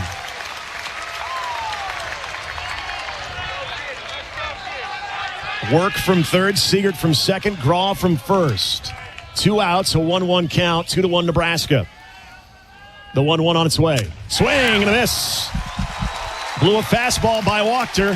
Now it's 1-2.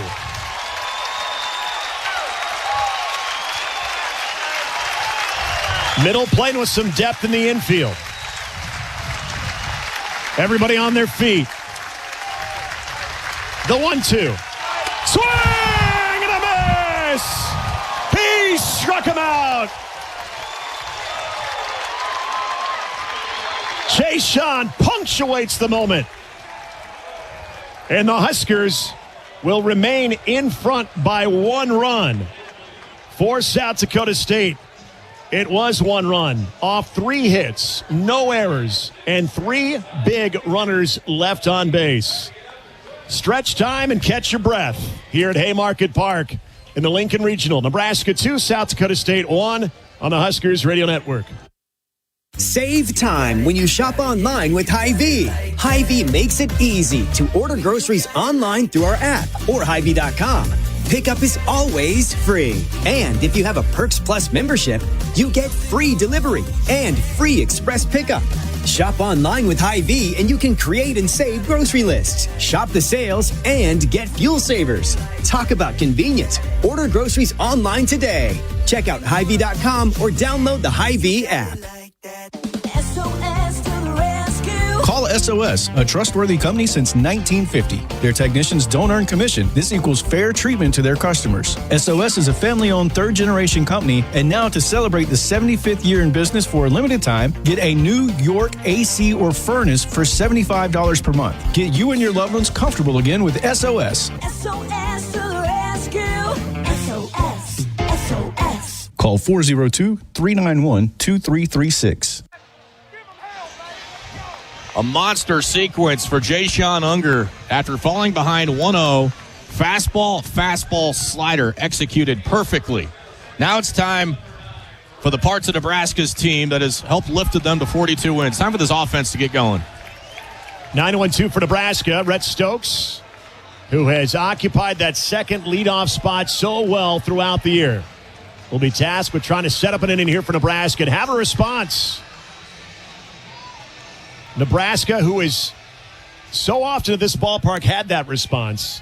We'll see what they can get going against Ty Madison, who has been really tough on Nebraska so far. Breaking ball popped up, foul territory, but playable. Franke over by the warning track and makes the catch right over the wall in front of the South Dakota State fans. One pitch, one out for Ty Madison. That'll bring up Mac Moyer. Mac 1 for 3 on the afternoon. Some clouds settling in here again here at Haymarket Park. More baseball to be played tonight. Ole Miss, Arizona State, 8 o'clock first pitch. Mac Moyer shows bunt, pulls back as it ricochets off Jones over by the Husker dugout, 1-0. Mac not only with a single in the first, had a productive 4-3 ground out in the fourth where he drove in a run. Mac looking to ignite the offense here. The 1-0 from Madison. Shows bunt, pulls back. That's inside. 2-0. Moyer begging Ty Madison to throw something over the plate. Trying to see some pitches as well. Madison set the pitch. Pulls back on a bunt. And that is called on the outer edge. Strike one. Outside cornerback open. 2 balls, 1 strike here on Mac with 1 out in the bottom of the 7th. Nebraska up 2-1. Madison from the stretch, 2-1-2. Moyer skips it. Load inside, now 3-1. You just get the feeling if you can get Mac Moyer on as well, Nebraska, what they can do with the hitters behind him.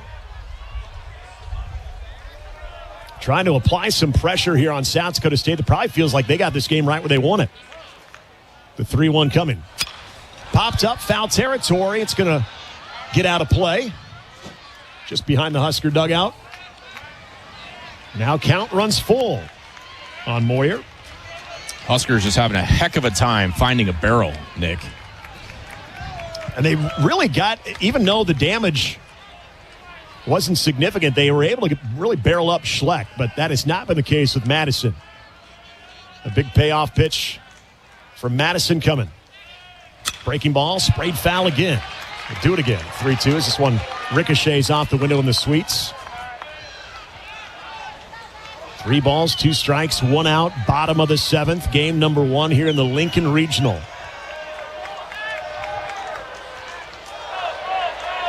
Moyer trying to fight off some pitches and get himself on base. Madison set at the belt. The payoff again. This is laced into left field. Just foul. Oh, man. It's been a while since we talked about the Mac special, and we almost saw him hug the left field foul line for extra bases. Just a few feet foul. And so far, Nick, we've seen zero intention of Madison throwing anything hard.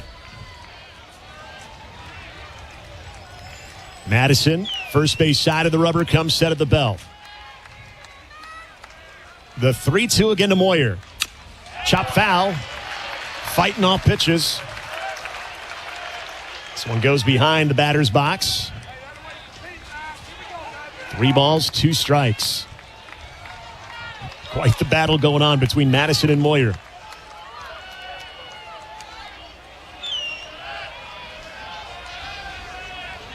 The 3-2 to Moyer again. Breaking ball ripped down the right field line. That is just foul. Oh, goodness. Mac Moyer shot one the other way foul. This time pulls one down the right field line, just foul. Spoiling pitch after pitch and trying to win this battle somehow, some way. Crowd into it. Ty Madison set again. The 3-2 to Moyer. Ripped over to the first baseman. Makes a great snag from Franke. Flips over to Madison to get Moyer. 99 scorcher off the bat into the glove of Franke, who played it perfectly. And there's 2 outs. Well, that's finally a competitive at-bat for Nebraska. And some. I mean, Mac just turned in a whale of an effort. Unfortunately, not rewarded for it. But let's hope Nebraska starts to make some adjustments on Madison. Let's see if Jeter Worthley can get a little 2-out magic for Nebraska here in the bottom of the 7th. First offering, breaking ball, outside and a bit up. 1-0. Nebraska's gotten 1 hit off of Madison, and it was carry and lead off to 5th. First pitch he saw as well. Saw a breaking ball and was able to drive it through the left side. The 1-0 on Worthley. Ground ball, chopper over to short. Jerschley up with it over to first in time. And the Huskers go down in order. We've played 7 here at Haymarket Park in the Lincoln Regional. It's Nebraska 2, South Dakota State 1. This is Big Red Baseball. You expect your home to protect everything you love, but you don't expect the ways water is breaking down your foundation and damaging your home. Cracks in walls and uneven floors are just a few signs your foundation is compromised. But there's one way to get answers to all your concerns. A free home inspection from Groundworks. We put water back in its place. Get your free inspection at groundworks.com. License number C142293. Every machine has a story. Early mornings, long harvests, years of hard work. When the time comes to sell, AuctionTime.com helps make sure the world sees that equipment. Whether you're selling one piece of equipment or planning a retirement auction, start by knowing what it's worth. At Auction Time, we'll help you start with a free equipment valuation and plan the best way to sell. Call 402-458-4570. That's 402-458-4570. AuctionTime.com. Local expertise, worldwide buyers. Nick Hanley, Ben McLaughlin with you here at Haymarket Park in the Lincoln Regional. Camden Cone back in our Acres Broadcast Center. And it's white knuckle time. Tighten your belt moment here in the postseason. Huskers clinging to a 2-1 lead after 7 innings here of postseason baseball. Nebraska needs something out of Jay Sean, who remains on the mound for the Huskers, as he will deal with the middle part of the lineup for South Dakota State as we play on here in the 8th. And once again to take us home, here's Ben. All right, thank you, Nick. 21 pitches for Jay-Sean Unger to get through the 7th. Ty Horn is starting to stretch in the Husker bullpen. 4, 5, and 6 for South Dakota State, and one of their dudes, Luke Lusky, second team All-Conference, 2-time second-team All-Conference selection, 13 home runs, stands in to lead off the 8th. First pitch over at the knees, 0-1 from Jay-Sean Unger. 2-1 Huskers. They scored their 2 runs in the 4th. Jackrabbits with 1 in the 7th. The 0-1 pitch, way outside with a slider all the way to the backstop. The last 30 to 40 minutes has some serious momentum in that first base dugout. The 1-1 pitch, breaking ball, swung through it, 1-2. Lusky today is 0 for 3. Unger goes from the windup. Here's the 1-2 pitch. Swing and a miss. Blew a fastball by him at 94. Jay Sean a big first out here in inning number 8.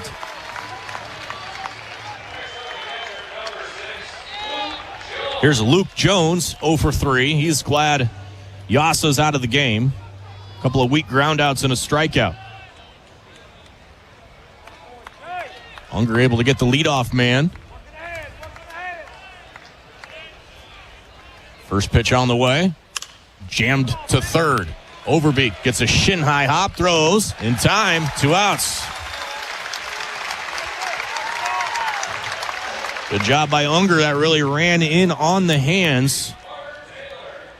Boy, it would really behoove Unger and the Huskers to have a quick 8th, considering the workload on the right arm of their closer as Ty Horn starts to warm up down that left field line. Carter Taylor hit by a pitch to start that 7th inning. Unger's first pitch just missed up. Ball 1.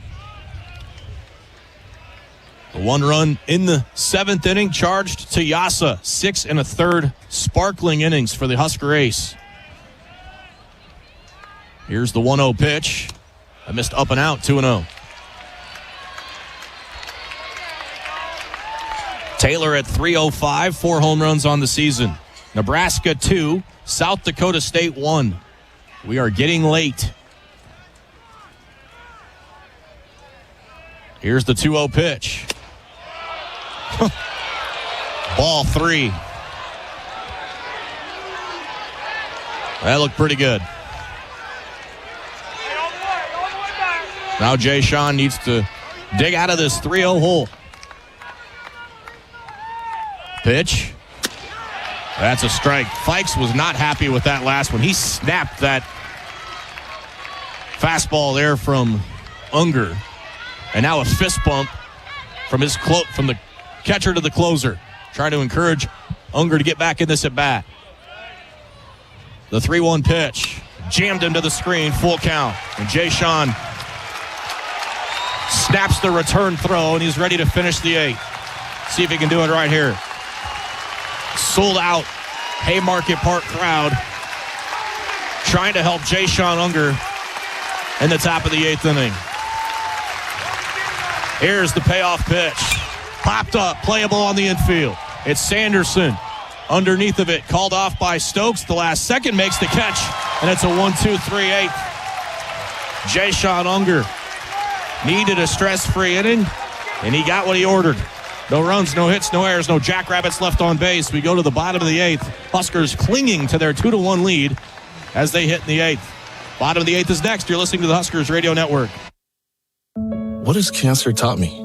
The sky is pink at sunrise. Brave does not mean stoic. Friends will fill your freezer.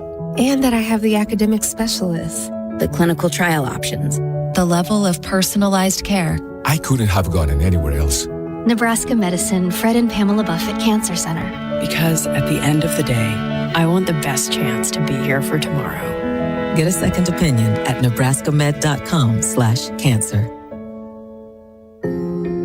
The work is dirty and sometimes dangerous.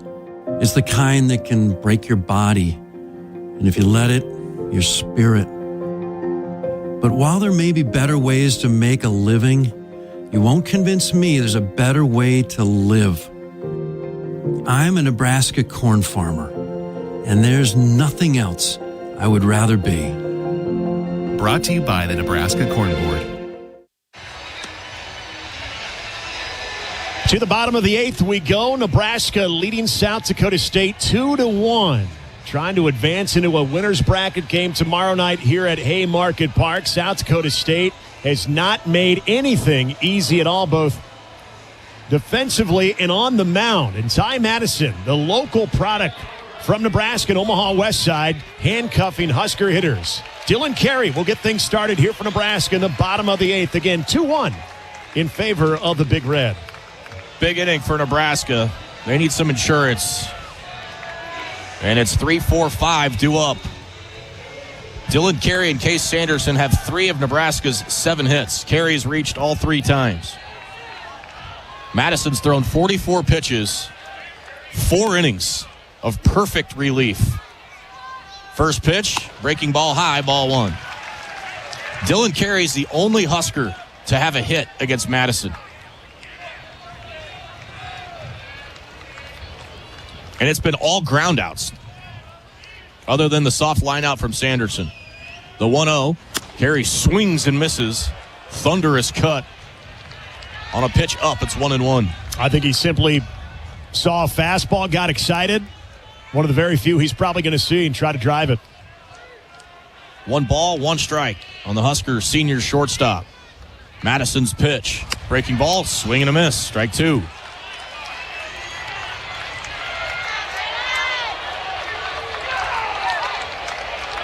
Madison came into this appearance allowing over a hit an inning. Here's the 1-2. Carey takes it in the dirt. Good take, 2-2.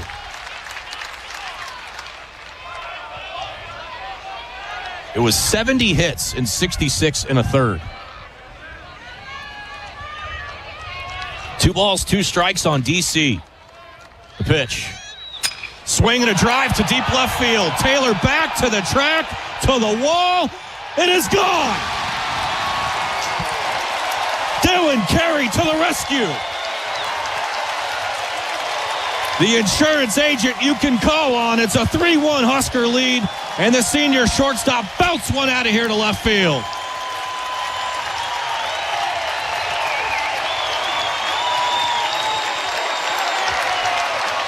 Home run number 15 from the senior from Castle Rock. Oh, Ben, in this ballpark, in that moment, is there anyone Nebraska fans and this staff trusts more to deliver and to try to break up what has just been a rhythm that we haven't seen from Ty Madison? What a shot. First pitch to Sanderson, outside ball 1. Our Secure Care hit of the game. He could need a chiropractor. To find a chiropractic physician in Nebraska, visit nebraskachiropractic.org. 1 ball, no strikes to Case Sanderson. Here's the pitch. Outside 2-0. That has rocked Madison. I mean, he was near perfect on pitch execution until that moment. Now we're going to have a visit on the mound. You cannot underestimate the ability at this level, Ben, when you've got a pitcher that is dealing and that is hitting spot after spot. You know he's going to make a mistake. The question is, can you be on that mistake? And then you go back to the experience of guys like Dylan Carey that have seen this so often. They make you pay for that mistake on a pitch that covered way too much of the plate. You're not going to get that by 15 a lot. Well, he finally got one he could drive, and Dylan Carey went up there with some bad intentions. Yeah. You could see it by his first swing and miss. Boy, it would be a welcome sight if the Huskers could get at least one more. Sandy way ahead, 2-0. Here's the pitch. Breaking ball, missed, 3-0. Boy, that's just fired some juice into 8,000 here in Lincoln.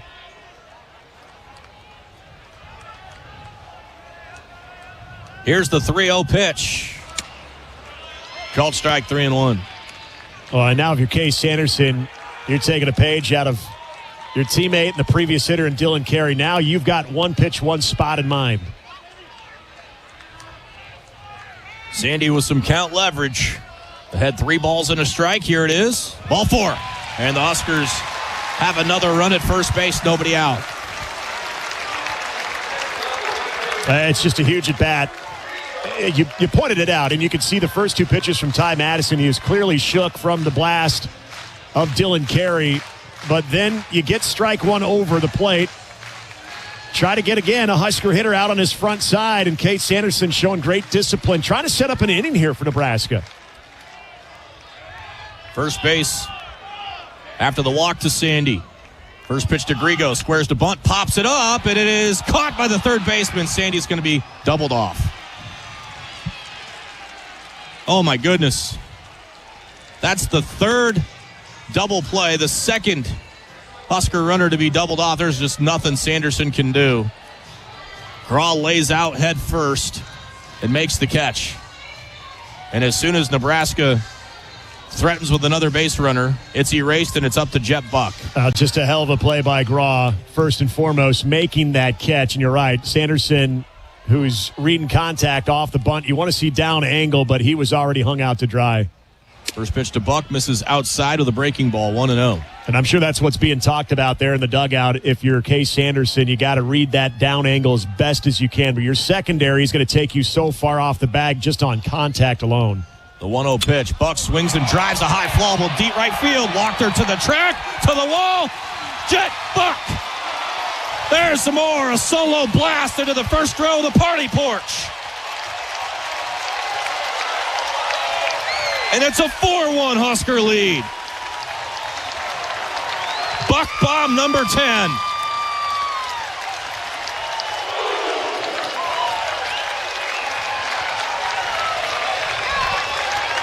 Jet Buck had a chance to talk to him yesterday and brought up why Nebraska, making the transfer over from Washburn. Why Nebraska? He said playing in moments like this in front of a crowd in a regional, that was the goal, that was the plan, and now he's just made a huge mark in that experience. Overbeek stands in, big cut and a miss. 0-1. Two big flies for the Huskers here in the 8th inning, and it's a 4-1 Nebraska lead.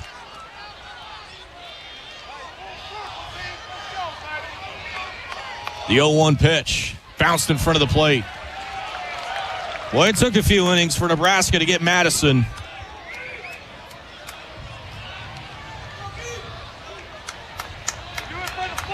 Jet Buck's second hit, second extra base hit, and he has scored 2 of Nebraska's 4 runs. The 1-1. Check swing, fouled in the middle of the catcher, 1-2. And Jet Buck, we've seen it at this ballpark, Ben, a handful of times with those home runs, going the other way with it. His power to the opposite way has been impressive. Here's the 1-2 pitch. Overbeek takes down and away. 2-2. In the 9th, it'll be the bottom third of the Jackrabbit order.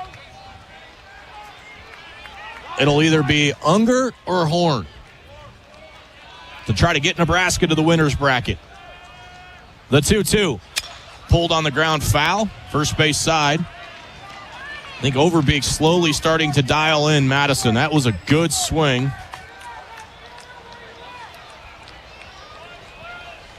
A little delay getting the ball from right field.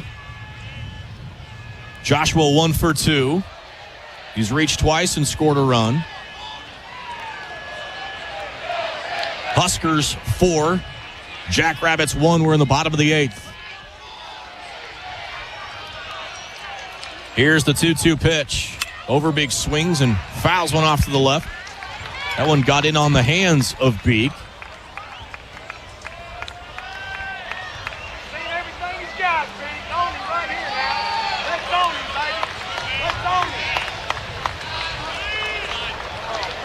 Joshua battling again, just like he did in the second. Here's the 2-2 pitch. Just missed, full count. Great take. That's a huge take right there. That's a pitch that Ty Madison is, not only is he trying to hang up in on the hands of Overbeek, but he's going to get a lot of offers. Here's the 3-2. Swing and a miss. Big strikeout for Madison, but not before the Huskers slam 2 solo shots. One to left, one to right. 2 hits, no errors. Nobody left. We go to the 9th. 4-1. Nebraska with the lead. Jay Sean Unger trying to save it. Top of the 9th is next. This is Big Red Baseball. You expect your home to protect everything you love, but you don't expect the ways water is breaking down your basement and damaging your home. Mold, cracks, and of course visible water are just a few signs your basement is compromised. But there's one way to get answers to all your concerns. A free home inspection from Groundworks. We put water back in its place. Get your free inspection at groundworks.com. License number C142293. Every machine has a story. Early mornings, long harvests, years of hard work. When the time comes to sell, AuctionTime.com helps make sure the world sees that equipment. Whether you're selling one piece of equipment or planning a retirement auction, start by knowing what it's worth. At Auction Time, we'll help you start with a free equipment valuation and plan the best way to sell. Call 402-458-4570. That's 402-458-4570. AuctionTime.com. Local expertise, worldwide buyers. 2 solo shots in the bottom of the 8th for Nebraska, and that is 2 huge Blue Cross Blue Shield of Nebraska RBIs off the bat of one Dylan Carey and Jet Buck. To the 9th we go. Nebraska has increased that lead now to 4-1. Jay-Sean Unger trying to get Nebraska into a winner's bracket game tomorrow night. 3 outs from doing so as he will face the bottom third of the South Dakota State lineup. Dayton Franke's been a problem. In fact, the bottom third of the order hasn't been the easiest to deal with. Franke has reached all 3 times and has 2 of SDSU's 7 hits. The all-important leadoff man here in the top of the 9th. First pitch of the inning from Unger, missed outside, ball 1. Franke, as a runner, was nailed at the plate on the throw from Jet Buck, who has turned into Superman here in this game number 1. This pitch is waved at and missed. 1-1. Well, so far, the hero of the game's number 1. He had the throw from left field. He has scored twice, 2 extra base hits. The 1-1 just missed low, 2-1. Nebraska 4, South Dakota State 1. Winner into the winner's bracket tomorrow at 7 o'clock. The 2-1. Sprayed off to the left and out of play. 2 balls, 2 strikes. 95 on that heater from Unger. The loser will fight for their season tomorrow afternoon.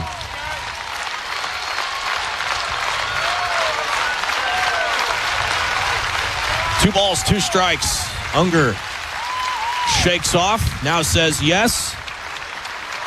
Winds and deals. Foul ball off to the left. Another heater at 95.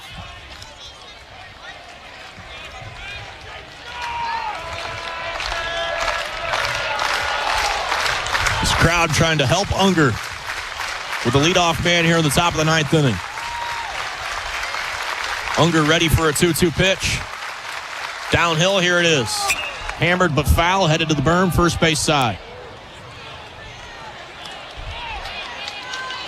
Boy, Franke is just on the barrel right now, all day.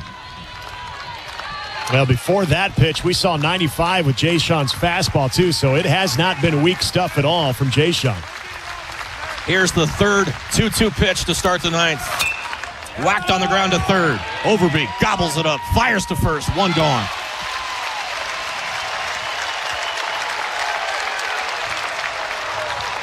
The all-important leadoff man is indeed sat down. And now Jerschley will be pinch hit for. It's Mason Lang, the pinch hitter. 207 on the year, 6 hits, 29 at bats, 2 home runs. So it is Mason Lang going to get a swing here in the top of the 9th. Open stance from the left side. Unger's first one on the way. Big cut and a miss, 0-1. Lang up there hacking away.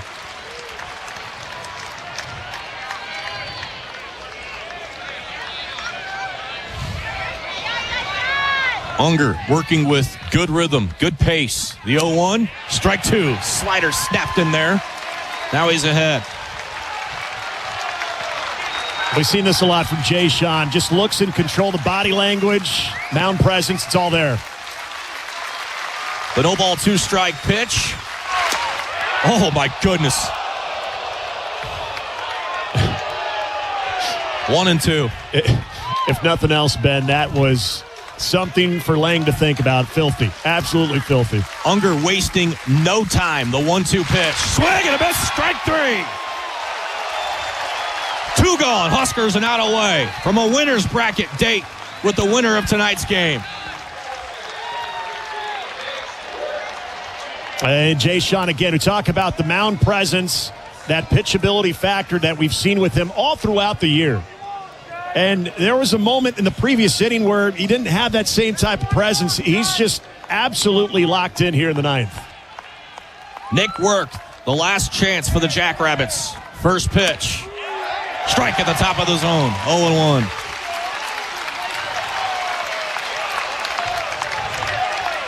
Work has reached twice out of the 9 spot. Pull side shift on the right-handed stick. Unger's 0-1 pitch. Swing and a miss, strike 2. And the Huskers can smell it now. Crowd to their feet. No balls, 2 strikes. Unger kicks, deals the 0-2. Swing and a miss. Strike 3. Game over. Jay Sean Unger steers Nebraska into the winner's bracket game as they take game 1 of this Lincoln Regional, beating South Dakota State. Nebraska 4, SDSU 1, and we'll see you tomorrow night.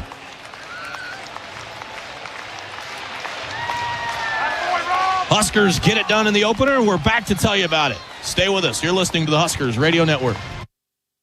What has cancer taught me? The sky is pink at sunrise. Brave does not mean stoic. Friends will fill your freezer. And that I have the academic specialists, the clinical trial options, The level of personalized care. I couldn't have gotten anywhere else. Nebraska Medicine Fred and Pamela Buffett Cancer Center. Because at the end of the day, I want the best chance to be here for tomorrow. Get a second opinion at nebraskamed.com/cancer. It's not a job. I don't start my day by logging in or end my shift by punching out. I don't have a corner office, but I do have a seat with a view. I get to see every sunrise and every sunset. And while I may technically be my own boss, I fully accept that I am not in charge. I'm a Nebraska corn farmer, and there's nothing else I would rather be. Brought to you by the Nebraska Corn Board. And the Huskers can smell it now. Crowd to their feet. No balls, 2 strikes. Unger kicks, deals the 0-2. Swing and a miss. Strike 3. Game over.